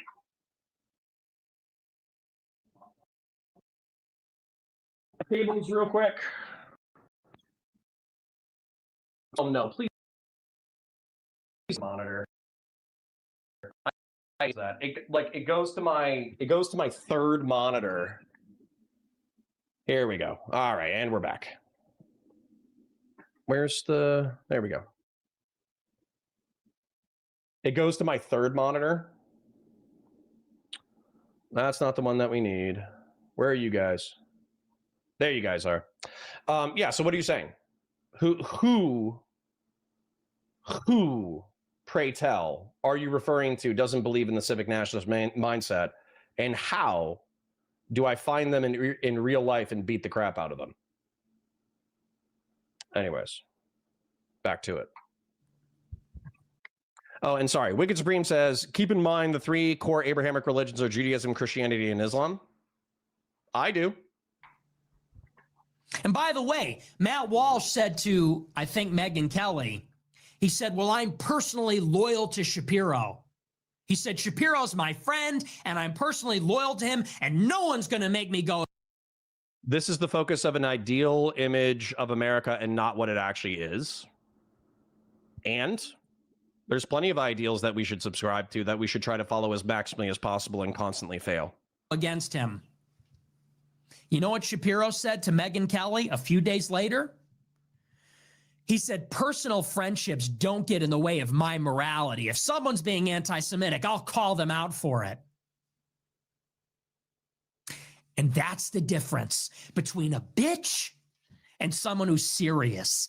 That's the difference between a slave and a master.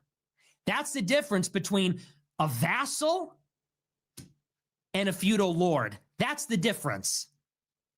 Matt Walsh said, Ben Shapiro's my friend. I don't care that he hates America. I don't care that he hates Christ. I don't care that he's working for Israel. He's my buddy. He's my friend. I'll never betray my friend.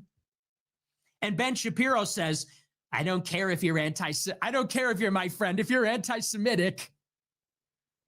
That's the difference. Those people are serious. Those people are ruthless. You think they're your friend? Matt Walsh, you think he's your friend? Tell him what you really think about Israel. See if he's still your friend. Beef Supreme, no. I'm saying that Nick is a Catholic, but what he's defending is Northern European ancestry. And a majority of the people who came to America, they're not even, I don't even think they're Anglican. But they're Protestants. So how do you defend a largely Protestant project, because America is an Anglo project. It was started by the English. Doobie says, I think Nick believes connecting Christian cultural values are strong enough to get over the Catholic Protestant divide. Maybe.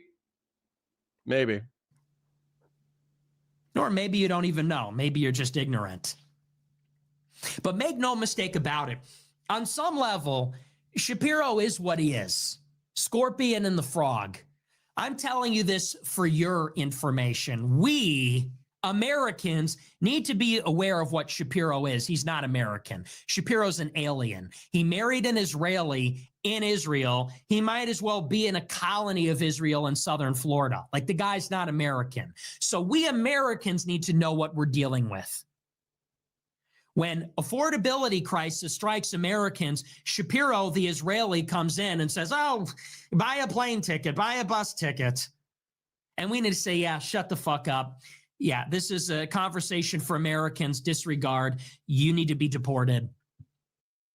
Wait, Doobie, I thought you were like the ultimate civic nationalist. I thought you wanted everybody to be brown and be American and not care about ethno-religious tribalism anymore. What happened? Doobie, do you believe in freedom of speech and freedom of conscience? Do you believe in the right to self-defense? Do you believe in due process? Do you believe in the prohibition against cruel and unusual punishment? I need to do that somehow. I need to give you guys homework where you have to fill out whether or not you agree with those principles. But Matt Walsh is the real problem. Shapiro is what he is. I think he should be humanely deported to it. Beef Supreme, you are such a cynic. I don't even know how you enjoy my content. It's actually kind of crazy. I'm saying the ideal of the ideal image of America is breaking down and showing it's just never, and showing it was just never the case. Yeah, I think that's bullshit. I think America is at its best when we're pursuing this ideal. When you're talking about like the 54th Maine Regiment, a black regiment in the Civil War, I think they were fighting for this ideal of equality before the law. I think when hundreds of thousands of Americans killed hundreds of thousands of other Americans in the Civil War, they were fighting to effect a better justice. And if you look at the speeches of the time, that's exactly what they're talking about. If you look at the Battle Hymn of the Republic, which was written during the Civil War, that's what they're talking about. When you look at the colonization of America, yeah, you can say like, oh, we screwed over Native Americans, but they weren't part of our nation. They weren't part of our tribe. They didn't believe in our ethos. And so that's how we justified their dispossession and slaughter. And then in the early 20th century, when you're talking about World War I and World War II, those are wars that we reluctantly went into, but we kind of realized, oh shit, there's all these other competing philosophies with mixed economy capitalism and with the American ideals of truth, justice, and the American way. And yeah, we constantly fail at our ideals, But I think that's the whole point of having an ideal. An ideal is something that you strive towards that you kind of never really realize. It's like a North Star of what you're pursuing. And just as an example, there's a movie, it's called Devotion. And it's about like the first black naval pilot in Korea. And Robert Smalls, we've talked about Robert Smalls before. So real quick, I'm just going to show you guys this. Robert Smalls, Civil War. Robert Smalls was a black slave who stole a Confederate gunboat, ran it up the East Coast, surrendered to the Union military, fought in the Civil War, became a small business owner, and died relatively rich, especially for a black man in the late 19th century. Robert Smalls is a fucking American hero, bro. Right there, Robert Smalls is an American hero. And RFK Jr. wrote this book, apparently. Who's it? So, movie, Devotion, Korean War. This is about the first black naval aviator and his wingman. And this is based off of a true story that I read about before the movie was ever made. These guys were doing close air support during the Korean conflict.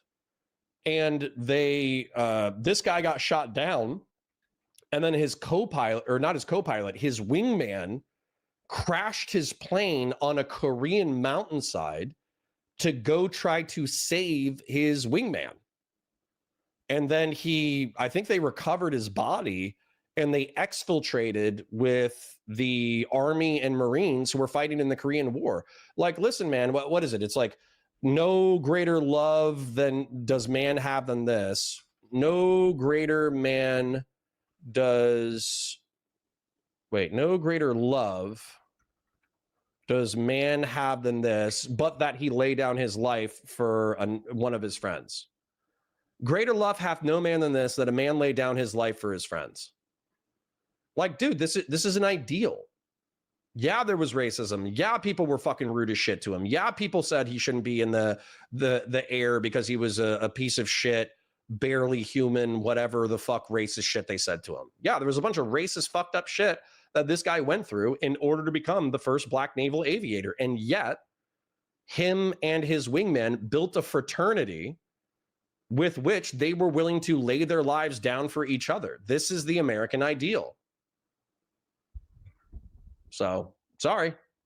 I think it's real. Israel. I think it's real when we make it real. He should be humanely and comfortably deported to Israel. Matt Humanely and comfortably deported to Israel. Walsh, you need to be put under the jail. Because understand, Daily Wire, Shapiro's company, it's made up of Shapiro, Clavin, Knowles, and Walsh. And the only thing keeping them afloat is Matt Walsh and Michael Knowles. Doobie, you're so fucking silly, man. I swear to God, you're a contrarian just meant to piss me off. I'm so mad. I'm so glad Megyn Kelly called out Ben Shapiro for lying. Megyn Kelly said that Candace Owens never tried to insinuate that Erica Kirk was behind Charlie Kirk's assassination. You can just go on Twitter right now and find an endless compilation of her saying, without saying, but definitely implying that the Mossad killed Charlie because he changed tunes on Israel, and that Charlie Kirk's best friends and wife were in on it. So Erica Kirk could be put in as a plant to make TPUSA Zionist friendly. That's 100% what she's saying. And the only reason why you would get away with saying, no, she never said that, is because she never says it explicitly. She always does I'm just asking questions, or I just think it's curious. But she's 100% implying that. And if you don't believe me, you have autism. Two Catholic, relatively pro-white American guys. If it wasn't for them, people would see it for what it is. If it wasn't for them, you could not conceal that it was a pro-Israel outfit. You could not conceal that it's basically the foreign press. Okay, good. So it's not just that he's not on our side. Okay, Doobie says, of course I believe in all those things. I believe all those things are the most beautiful American things. Okay, good. That's what I thought. I thought you were the king of civic nationalists. I thought your civic nationalism made my civic nationalism look weak. That's why I was kind of surprised that it's just because of your criticisms of Ben Shapiro, I suppose. It doesn't acknowledge that he probably believes in the constitutional American ideal. He's giving cover for the enemy. And so can we keep cruel and unusual punishment as a treat? Absolutely, grassroots. Absolutely. In Guantanamo Bay. Well, that's why this guy is really the linchpin. It's really the traitors that are the problem. I'll take an enemy over a traitor any day. You know, at least a Sneeko, a Muslim, at least even for that matter, a Jewish person, you know where they're coming. Tristan Clark says, I need a latest chats window. Well, don't I have good news for you? On the 20th, I'll be getting paid. And because of your guys' generosity last month, I should have a little bit of extra cash. And if I have approximately $300 of extra cash, I want to buy a gun, but I'm not going to. What I'm going to do instead is I'm going to buy a multi-monitor stand that is going to go right next to my camera. And then I'm going to put two monitors right here, one with the old chat, one with the new chat.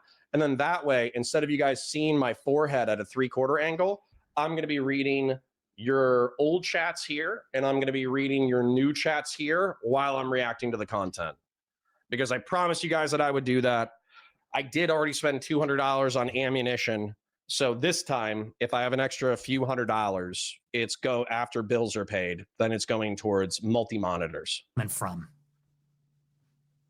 There's something honorable. They're fighting for their own people. But a Christian that's working for the other side, what do you do with a person like that? I didn't know anybody ever justified killing Native Americans. Oh yeah, man, dude. People were super hostile to Native Americans, man. When I was growing up, the coolest thing you could be was a cowboy, and the coolest TV shows you could watch were Westerns, where Native Americans were backward savages, and if you surrendered to them, they would scalp you. So you better like pull out the 6-shooter and the lever action gun and just start blasting. And that's not, I'm not saying we should hurt him or anything like that, but I'm saying, well, what do we do with you, Matt Walsh? You know, we got to stop giving him quarter and giving him an excuse and saying, well, he's good on 90% of the issues. Yeah, he's a slave. That's a big one. He's Ben Shapiro's slave, but yeah, he's right about, you know, Disney Plus or whatever. He's right about the Snow White remake. He's got a great take on transgender people in sports. Who cares? He's Ben Shapiro's slave. All right. So, didn't we base a lot of our stuff on the Iroquois Confederacy? No idea. They're still good ideas. And also, we codified them into a constitution. So, sucks to suck. We survived, the Iroquois Confederation didn't. I'm going to watch the Demystify Hitler thing, but I did see $100 come in from Doobie. I'm assuming he's paying me to watch the Grill movie. Doobie, can you send me the 400? What the fuck? Now you can show for the Red Sea crisis as hard as you want. Damn, Doobie, can you stop paying me so much money? That way you can say whatever like psychologically damaging shit that you want to say in chat. Can you stop? For the Stand and Grill video, I'm tired. My chat's only pissing you off half an hour later. Okay, Stand and Grill. Is that what it's called? I kind of remember the thumbnail. So Stand and Grill movie. Stand and Grill. It's none of this. Although this is, dude, this is hysterical. This has to be a sound. That's greasy grill. Not only am I a military vet, but I'm also a grilled meat connoisseur. I went through hell and back to defend this country. Now I'm traveling all over it to find the best greasy grub. When I was in war, I went through a pretty traumatic experience that left my memory fragmented, but my taste buds perfectly intact. Whoa! And sure, sometimes...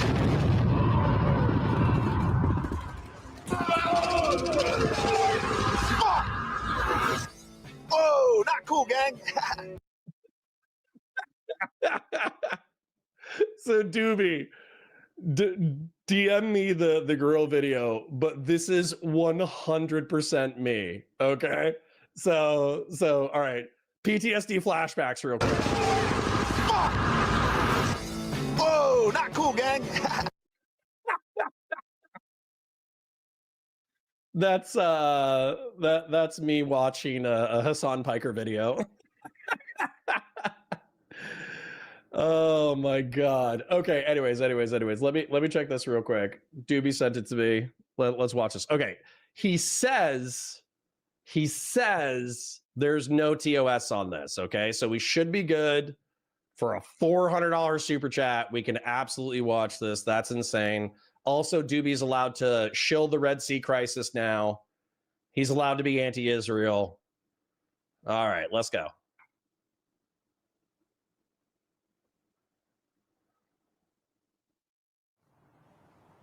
Well, you know what, man? I just got to tell you, that's a really nice grill you got there. That's a really nice grill you got there, man. It's nice, right?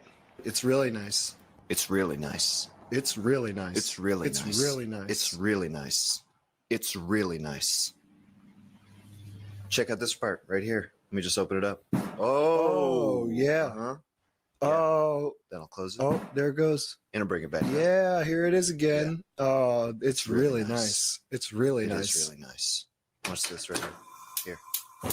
Oh, whoa, whoa, whoa, jeez, holy cow.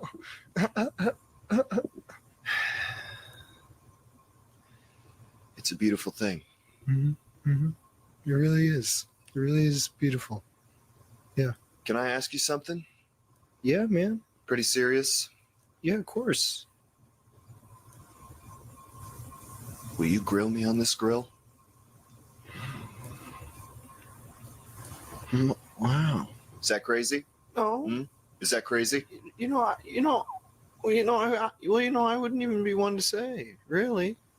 Who am I to? I hate living. Mhm. I hate my family. But I love grilling. I don't see any other option. Well, that sounds like a really tough situation, man. And I just want you to know that It has to I'm be here done. for you. It has to be done. It has to be done. It has to be done. All right? It has to be done. Okay? Let's do it. Is it even big enough? What? What the fuck does that mean? I didn't. You don't think this grill is big enough to grill me? I didn't. This grill can grill anything. It's you. You. You don't have the balls to grill me. You don't have the balls to close the lid. It's you. Well, it's not your choice anymore. Because I'm getting grilled today. And when I'm crispy and done, you better empty the grease tray or my soul will haunt this grill for eternity. I'm going in. Please don't. Please don't. How graphic is this gonna get? Please. Okay.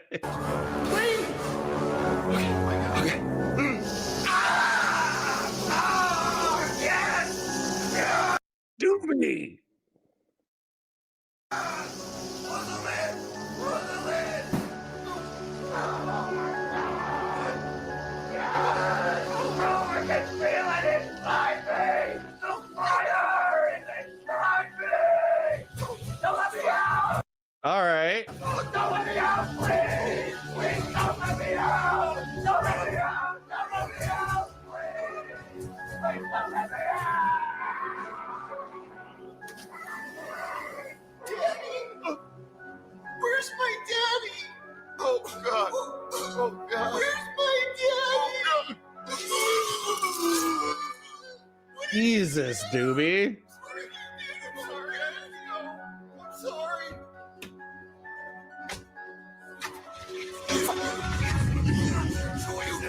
You always get grilled. You ain't got the ball. You ain't got the ball. I'm just gonna go ahead and hold up Doobie's super chat right here. That way people can know that Doobie was the one who made us watch this. You better empty the grease tray. Oh, shit.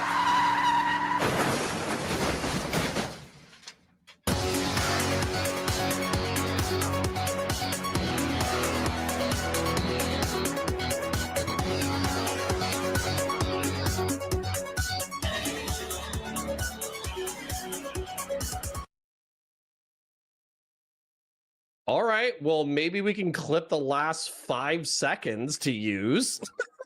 That was horrific. Why, Doobie? Why? What are you doing? Why did you make me do this? So you did a very large super chat. So let's see if I can give you some feedback that I don't think any feedback I could give could possibly be worth that amount of money. It did feel kind of like the Professor Brothers vibes in the beginning, where you start with something absurd and crazy, and you just keep making it more and more and more absurd and crazy until it psychically damages you. And then it felt like it went super hard in the violence angle, obviously breaking the glass and smashing hands. I'm normally into that, but typically not in like a suicidal, nihilistic, anti-family context. That kind of rubbed me wrong a little bit, not going to lie. And then also the graphic burning of a corpse while the person was saying, like, don't open it, don't open it, don't open it. That's kind of intense. Kind of reminded me a little bit of that Aaron Bushnell thing. So yeah, that was absurd. That was horrifying. I will remember that clip for the rest of my life. And I guess we all have Doobie to blame for that. So thank you. Like, thank you, I guess. And then Justin with the $50 Groiper arc incoming. I doubt it, King, but thank you for the super chats. Quick shout out to all of our supporters today. Tristan Clark with 2 super chats. Rob with a W with 5 gifted Valor Media Network memberships. Landon Stewart with the 10. Doobie with 3 separate $10 super chats. aka Badusui with the 5. Badusai, excuse me, with the 5. Landon Stewart with the 10. Doobie with the absolutely insane $400. Can't believe it. Can't believe it. Can't believe one of my debate arch nemeses is just throwing cash around, making me watch horrible cartoons and making me listen to his geopolitical analysis on the Red Sea crisis. And thank you to Justin for the 50. I'm not done yet, guys. I'm not done yet. So we're about to hit 4 hours, and typically around this time in the afternoon, I would want to wrap it up. But the Nick also has a we need to demystify Hitler thing, and I was actually more interested in that borderline than I was in the Ben Shapiro segment. So we're going to keep going. We're going to keep going for a bit. So if you feel like suffering, psychic damage, if you feel like getting your ass kicked psychically, stick along for the ride.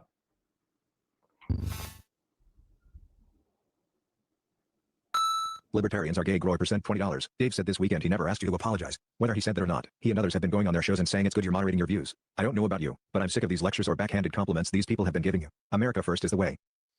Yeah, well, and if you watch the clip, this is why I hate these little debates, because then it turns into, well, I didn't say that. Oh, but what you meant was, look, we all know what he said. And I like Dave, but what he said is, come on, you gotta take back the Hitler stuff. You gotta clarify. You gotta moderate it. And it's like, yeah, it's kind of missing the whole point, Dave. At the end of the day, he, like, even the way he talks about it, he says, oh, that Hitler shit, like it's the worst thing imaginable. And it's like, look, Dave, you're Jewish, I'm not. I don't think it's that offensive, and I don't care about it that much. And that's why I say those things. So for Dave, it's like important on some level that I clarify, oh, I don't worship Hitler. And I'm trying to get us to a point where people say, you know, Hitler is just like every other leader. It's like, okay, he was one of the villains of history, like Genghis Khan, like Ivan the Terrible, you know, but we're not going to be obsessed with it. And that's sort of the point. So I like Dave. I wasn't trying to be shitty when I said that. Yeah, so hold on. This is frustrating for me. So Genghis Khan did allegedly like kill and or rape 25% of the human population, which is why Genghis Khan is such like an insane freak. Same thing with Vlad the Impaler. Vlad the Impaler, I think during Ottoman invasion, somebody can correct me on the history, but effectively like his enemies, he would impale them while still alive, where he would take stakes and shove them up their butts through their vital organs and in through their chest and up through. And then he would leave their corpses on the side of the road as warnings to other invaders. But the reason why Vlad the Impaler is remembered as such a villain is because of the horrific way with which he treated other human beings. The reason why Joseph Stalin, Mao Zedong are remembered as villains, even though the far left wing likes to sanitize their images, is because they were advocating for socialism, the decommodification of basic human need and workers owning the means of production in a communist state, a moneyless, stateless, classless society. Well, those ideologies don't seem to be inherently violent, but of course, vanguardism and authoritarianism demanded the mass slaughter of arguably millions, if not tens of millions of people. That's why they're remembered as villains, even though the far left likes to try to sanitize them in the modern era. The reason why Hitler is remembered as a relatively, maybe he shouldn't be remembered as a unique, but a particularly pernicious villain of history is because he took ethno-religious heritage as the solitary variable which, you know, implies guilt or innocence, and he industrially slaughtered men, women, and children. That's why he's remembered as like a really bad villain. Now, of course, there's like the Armenian genocide that was contemporary. We barely talk about the Armenian genocide. Of course, there's like in Malaysia, there was arguably millions of people killed during the early 20th century in anti-left-wing purges. But that's why Hitler was so evil, is because within all those other contexts, oftentimes there was a connotation of, if you change your ideology, maybe you'll be spared. Or if you don't invade your neighbors, maybe you'll be spared. Whereas with Hitler, he didn't spare anybody. He didn't spare the weak. He didn't spare the kids. He didn't spare the women. He didn't spare the innocent. He didn't spare the guilty. He wiped out everyone because of ethno-religious heritage. So, yeah, I don't know why we would ever try to sanitize that. But he comes out and he's like, well, I didn't say that he should apologize. It's like, yeah, I know, but we all saw the clip. Like, we know what you meant. So. And yes, Robert Smalls had a political career after the Civil War as well. Chris Knopf sent $50. You and Myron speak on being against dual citizenship. If that was enacted, but all the wealthy, powerful, influential Jews. This is why, suffice to say, it's like, and Dave is Jewish. It's just suffice to say, like, Dave is always going to care more about that than we will. As a Jew, he will always care more about. Beef Supreme, I didn't say that all Americans believe in those ideas. It would be depressing if that wasn't part of our educational system, though. About that than we do. Bink says, do we deport people who don't believe in it? I wish we could, but unfortunately we have freedom of conscience and freedom of speech, and freedom of conscience and freedom of speech includes the right to not believe in the core tenets. I just think that the core tenets should be culturally emphasized through public education and also mass culture. That's just like a rule, in the same way that Italians are going to care more about gravy than, white people, and the same way that blacks are going to care more about their music. You know what I'm saying? Like, Jews are always going to care more about Hitler and the Holocaust than white people do. That's sort of the point. That's why I said a year ago, me and Dave don't agree on everything. And this is kind of proving my point a little bit.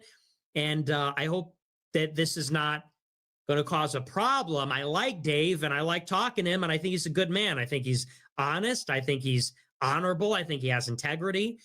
I think he's consistent. I think he's educated. He's well-read, but this is an area where we genuinely have disagreement. And I caught up on the $400 for the Stand in the Grill video. I'm tired of my chats only pissing you off half an hour later. My apologies, Doobie. We'll work on it. Although your donation will not be paid out until next month, but I will prioritize a dual monitor stand, a monitor here, a monitor there, and a Bob Ross wig this paycheck. I don't like the little self-righteous thing that goes on where he's going to kind of take this track and say, oh, okay, well, we're going to moderate on the Hitler stuff, right? And it's like, no, I'm not, and you don't really have moral high ground over me. You're agnostic. I'm a Christian. You're Jewish. I'm not. Like, and I'm maybe it's a little awkward. It's a little uncomfortable, but yeah, you're always going to be a little bit more. It's like a sensitivity. It's like black people with. And thank you again, Justin. I caught up with the $50 for Groiper Arc incoming. No, I do. Seriously, guys, like, I know it's later in the day. We got other live streamers going on, whatever. But Nick is at least entertaining and fun to spar with through React content. I'm not going to lie. Hassan Piker fucking sucks, dude. I really would.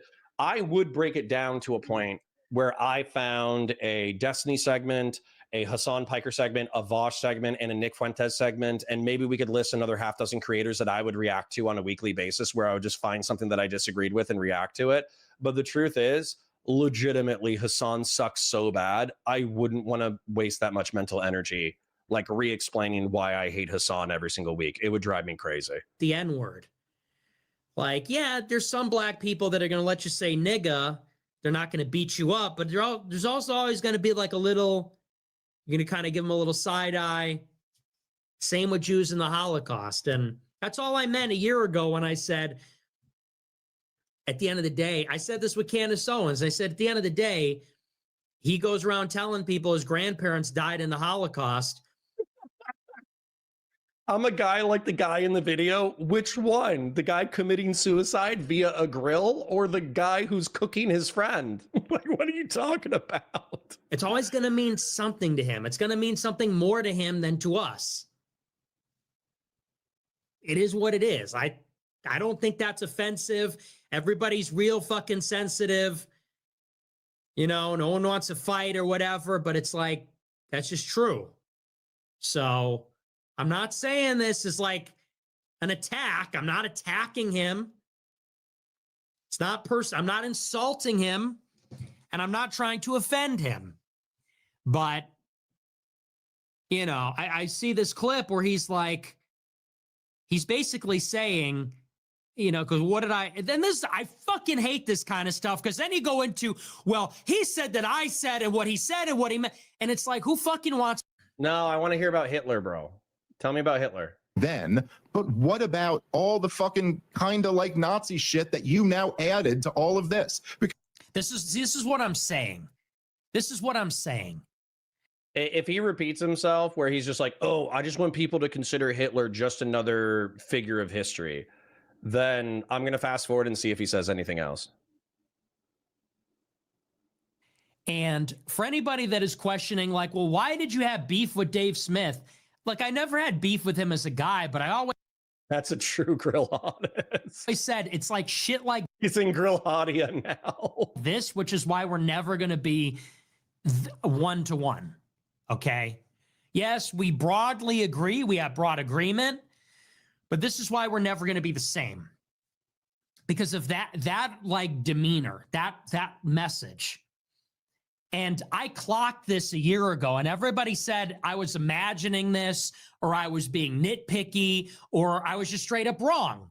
But this is what I'm talking about. We'll watch it again. I'll tell you exactly what I mean. it was great. It was so funny. It was response to this Ben Shapiro, his last Yeah, Doobie says, have you seen The Act of Killing? If not, you should. It's one of the best documentaries I've ever seen. Everyone should watch it. Yeah, it's like a documentary reenactment where they're interviewing people who participated in a genocide.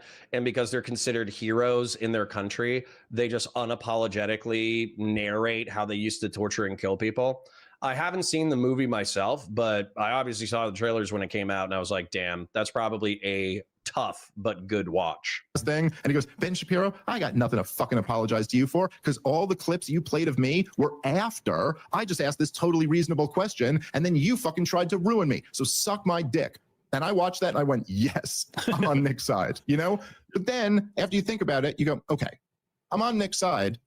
But it's kind of the same thing as going, oh, you can afford this, we can afford this. Like, okay, yes, he was wrong then, but what about all the fucking kind of like Nazi shit that you... What about the Nazi shit? It's like, well, and what about it, dude? And what about it? What about it? Yep. You know? Seriously, what about it? Well, we'll play the rest of the clip, but here's my point. Severn says, by the way, your urban planning third space section was beautiful. I appreciate that. I hope that was the opposite of watching a man throw himself into a grill. The rest of America doesn't give a fuck about Nazis and the Holocaust and Hitler. We've moved on. Okay, what about it?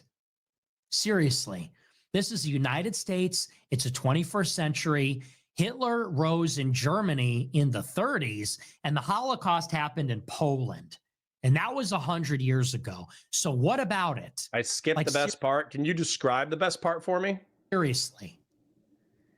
You know, and if you don't see me goose stepping and wearing an armband and saying I'm a Nazi, then why do I need to answer it? And like, seriously. Okay, dude, it's so easy. This is actually pretty easy. Okay. So we already drew this, and maybe I should draw another one, but I think I can do it just with this drawing. Christian nationalist race realist. Belief in Christ as the Messiah is the nation of the people who are worthy of moral consideration. God's law is supreme above man's. The Constitution, liberal, progressive tolerance of different faiths. Agnosticism, atheism leads to degeneracy and social breakdown. Homosexuality, transsexuality, drug abuse, poisonous subcultures fray the social fabric and should not be tolerated. Race realism. Humans are inherently tribal. God ordained many nations. Nations historically have been peoples of similar ethno-religious racial background. Therefore, Northern European, whites, Hispanics, and blacks can coexist if they're Christian, but they should resegregate. So the reason why people bring up Hitler, the reason why people bring up Stalin is because we're effectively asking Groypers, are you willing to do what Stalin did in order to achieve your ideology? are you willing to do what Hitler did in order to achieve your ideology? Because if you defer to freedom of conscience, freedom of speech, right to self-defense up to and including against the government, due process under the law, prohibitions against cruel and unusual punishment, the government restrained by law, and equal representation under the law, then your project can be done on a voluntary basis. Let's say all the Groypers move to Oklahoma and they start a commune of Catholics and Protestant Christian nationalists, and then effectively they just live by themselves on their commune. They pay property taxes, they pay federal income taxes, they don't break any laws, they're just in a voluntary commune. Then nobody gives a shit. Nobody cares. Nobody cares at all. Okay, go do your fucking thing. Okay, we have plenty of cults. We got plenty of weird political tribes. We got plenty of weird communes within the United States. But guess what? They all pay their taxes and they don't break other laws. Whereas if you're advocating for Christian nationalism on the national stage and you're trying to sanitize the reputations of Hitler, and if you're trying to sanitize the reputations of Joseph Stalin, then kind of the read is, in order to achieve this, because everything you advocate for is contradictory to the Constitution of the United States, you might be hiding your power level, and you may be willing to do what Stalin did in order to seize power in Russia and what Hitler did in order to seize power in Germany. Otherwise, there's no reason to sanitize those people. There's no reason to sanitize murderous, mass murdering authoritarians unless you want to rehabilitate their reputation. That way you can get your audience to think that they're cool, that way they're willing to engage in authoritarianism to achieve your ideology.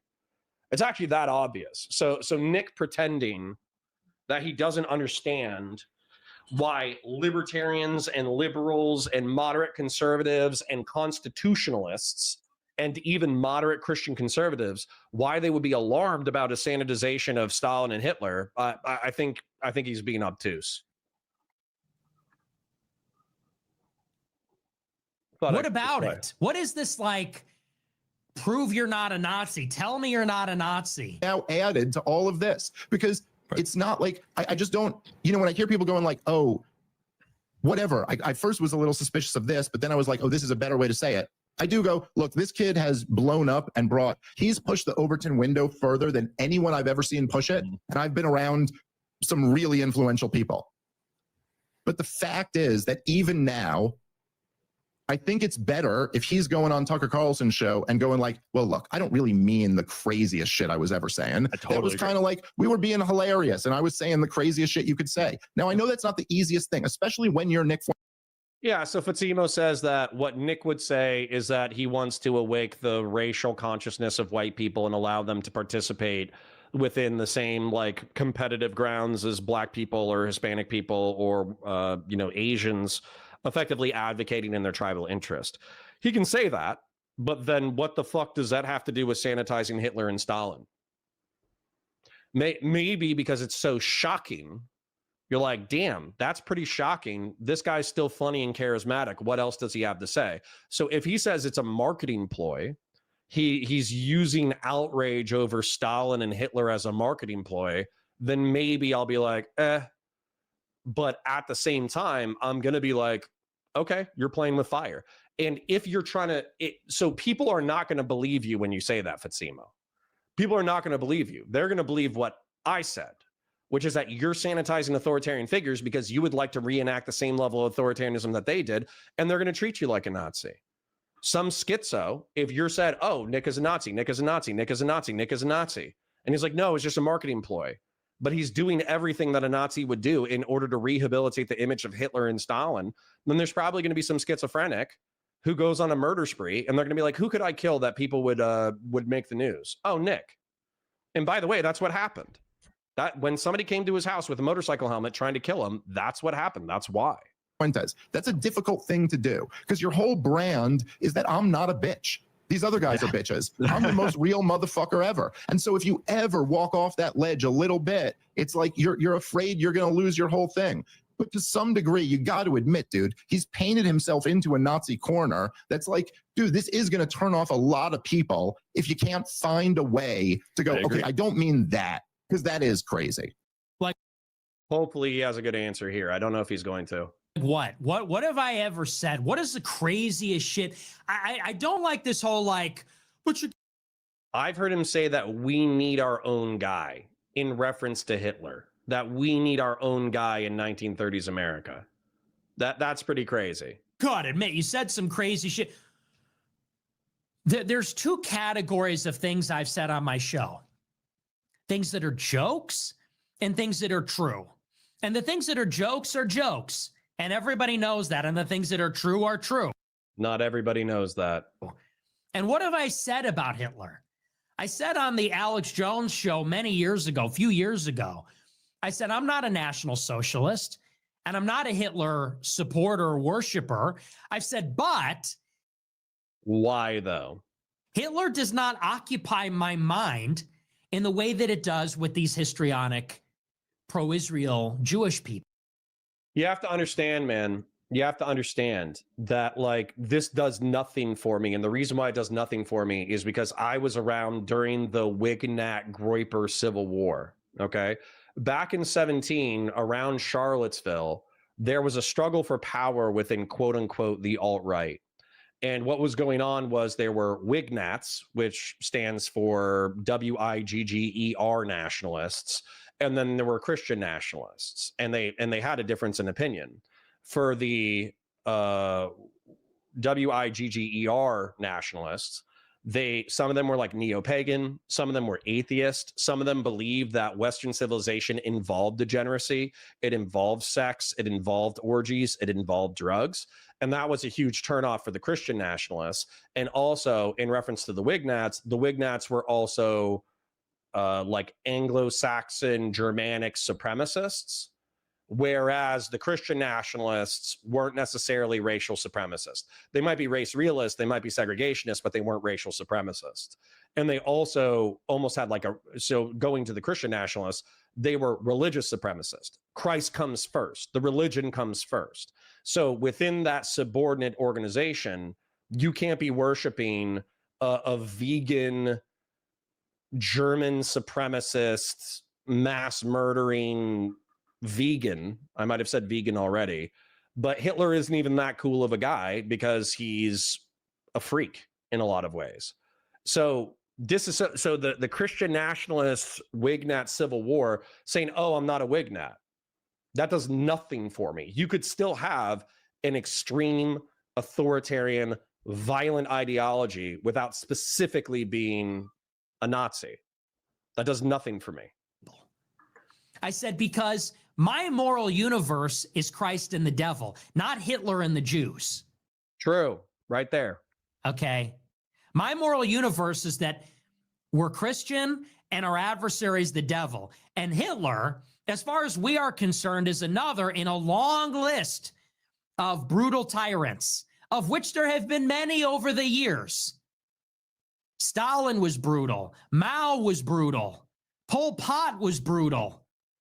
And people talk about, well, what about the gas chambers? Well, to the extent that that's real, I find that hard to believe, but to the extent that's real, there have been atrocities committed and genocides committed in all times and all places. Let's acknowledge why Hitler casts the long shadow, because that confers a political benefit upon Jews. That's why. It functions as myth.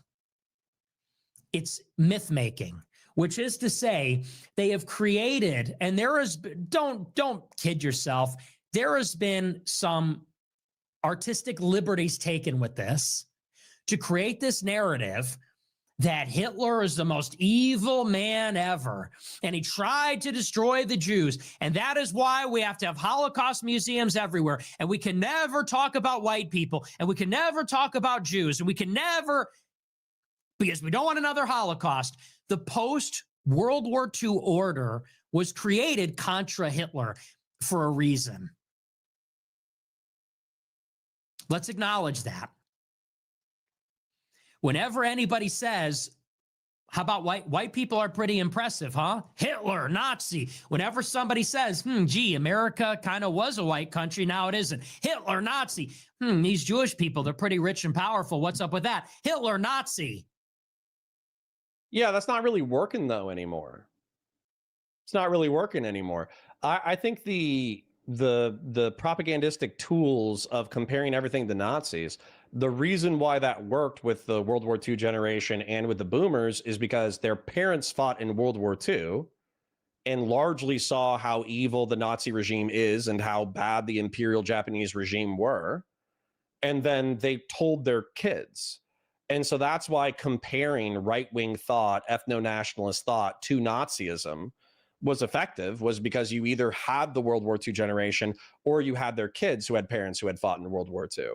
And there, of course, was like mythology and myth making about like the just cause of World War II amongst the World War II generation and the baby boomers. But the reason why it's not hitting anymore is because now it's almost 100 years old. It's 80 years old.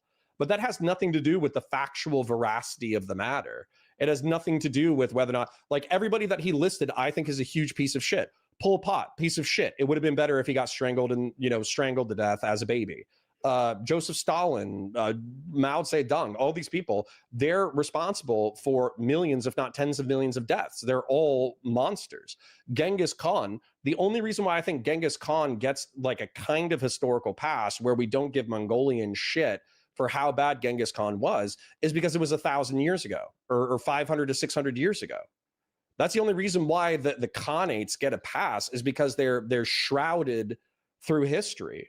But realistically, if there's anybody within the past century or century and a half who was a mass murderous piece of shit, they deserve to be called out as a mass murderous piece of shit. By the way, same thing with Churchill, okay?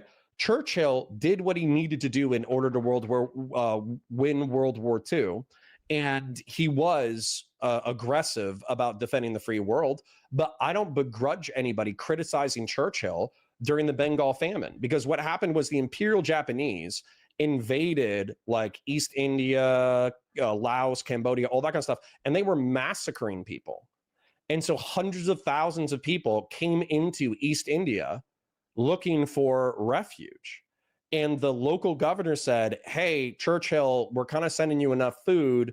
Can we reprioritize some of this food for refugees fleeing Laos and Cambodia from Japanese aggression? And he said, no, we need all the food. We need all the food for the war effort. We cannot worry about refugees from Southeast Asia. We have to focus on ourselves. And as a result of that, it's been historically argued that there was enough food to take care of the refugees and feed Great Britain, and hundreds of thousands of people died as a result of that choice. I don't care if people criticize Churchill for that. The truth is the truth. Why do you think that is?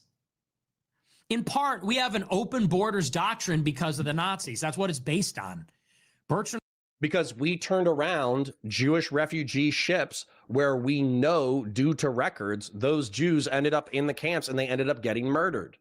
That's part of the modern asylum process, is there were innocent people who were slaughtered by Germany because we wouldn't accept them. Matter of fact, if you check out part of the motivation for the final solution is that I'm pretty sure Germany offered Jewish refugees to the United Kingdom and offered them to the United States. And I think we denied it. As a matter of fact, let's make sure that I'm not spreading misinformation. Did Germany offer emigration of Jews to other countries? Yes, Nazi Germany initially encouraged emigration of Jews, viewing it as a policy that forced immigration from 33 to 41, though escape became increasingly difficult and was ultimately forbidden in 41. The Germans' governing offer was a destructive policy designed to steal the property of Jews through exorbitant emigration taxes, and the success of emigration depended heavily on the willingness of other countries to accept Jewish refugees, which most were reluctant to do so. So I could have gotten details wrong, but at the same time, go ahead and read this and effectively give up all your property in order to flee to another country. And then also another country has to accept you. And plenty of countries did not accept people. Russell wrote that book, or whoever it was. I forget. I think that's who it is. No, there's no difference. As far as I know, between white nationalists and the WIGGER nationalists, I don't think there's any difference. Years ago, it was written with the Open Society book. Who wrote Open Society again? Karl Popper.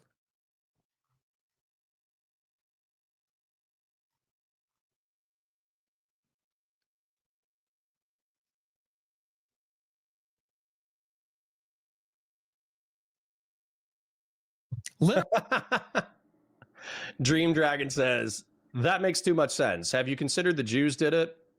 I should have. Quick shout out to, I just want to thank you guys for the support again. It's insane. Thank you, Tristan Clark, for your 2 super chats. Thank you, Rob, with a W, for 5 gifted memberships.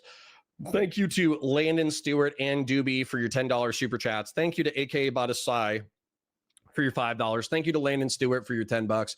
Thank you to Justin for the 50, and thank you to Doobie for the $400. Bro, I would have been ecstatic with 100. The fact that you just threw 4 like it was nothing is crazy. Early created after World War II. Popper critiques historicism, defends open society, liberal democracy. He argues Plato's political philosophy has dangerous tendencies towards totalitarianism. The reason why we don't give shit to Genghis Khan is because he's all our grandpa. It's true that a lot of people have, like, I swear to God, it's a large swath of Europeans have Mongolian ancestry. I don't. But yes, large swaths of Europe do have Mongolian ancestry because of the conquest of the Khanate. Let me see if it specifically says anything about Hitler here. I'm almost positive it's in there, but the whole point is, why do we have an open society? Because they said that's how we prevent another Hitler. Why do we have open borders? Why do we have pluralism? Why do we have tolerance? Why do we have all these things? To prevent the rise of a Hitler. Authoritarian personality was the same thing. We can't have masculine men. We can't have patriarchy. We can't have racial solidarity. We can't have any of these things because that would cause the rise of another Hitler. And that's all I've said about the subject, which is we need to demythologize Hitler, demythologize the Holocaust. I've said, sure, maybe the Holocaust happened the way they said it did. Maybe it didn't. Who fucking cares? Why is that like dogma? Why is it dogmatic? The Holocaust happened exactly this way or else.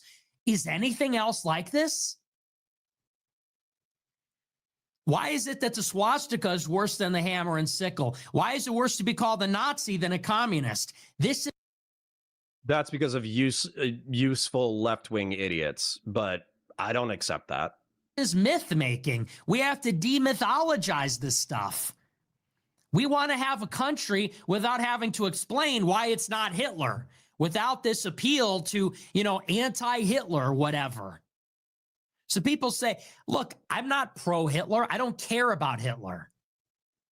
Yeah, dude, this is where it feels like obfuscation and hiding power level. I know we had people in chat who were saying, oh, this is Nick saying that, he just wants to demythologize him. That way we throw up in history Hitler along with other mass murderers. Okay. If that was the motivation, you can still do that while acknowledging the historical record, where it feels like he's trying to encourage skepticism about the historical record while also trying to demystify him. So I'm okay with the demystification. I'm okay with it, but we also need to look at actual primary sources and evidence and determine that mass murder is bad. And what it seems like when you try to sweep for mass murderers, when you try to normalize mass murders, when you say, oh, Joseph Stalin, his birthday is a big day for me, ha, ha, ha, ha, ha, ha, ha, it does seem like you're trying to normalize authoritarianism. And so, like I said, these things are against the Constitution of the United States. These things are only these things are only possible if you attack and push homosexuals back in the closet. It's only possible if you attack transsexuals and push them back in the closet. It's only possible if you have authoritarian and draconian stuff when it comes to drug stuff. It's only possible if you resegregate races, which might not be the way that voluntary American citizens want to participate in society. And so the question is, are you trying to normalize authoritarianism because you want to demystify history, or are you trying to normalize authoritarianism because it allows you to seize more power? And that's where I think there is a due amount of skepticism to Nick's perspective. And because of that, they say, I worship him. I admire him. I'm a Nazi. I'm very clear. I'm America first. I'm a nationalist. I'm a Christian. That doesn't mean anything to me.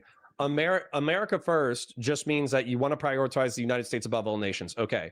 I'm a nationalist. Okay, so you believe in identifying to people with whom you owe some level of allegiance. Oftentimes that's like ethno-nationalist.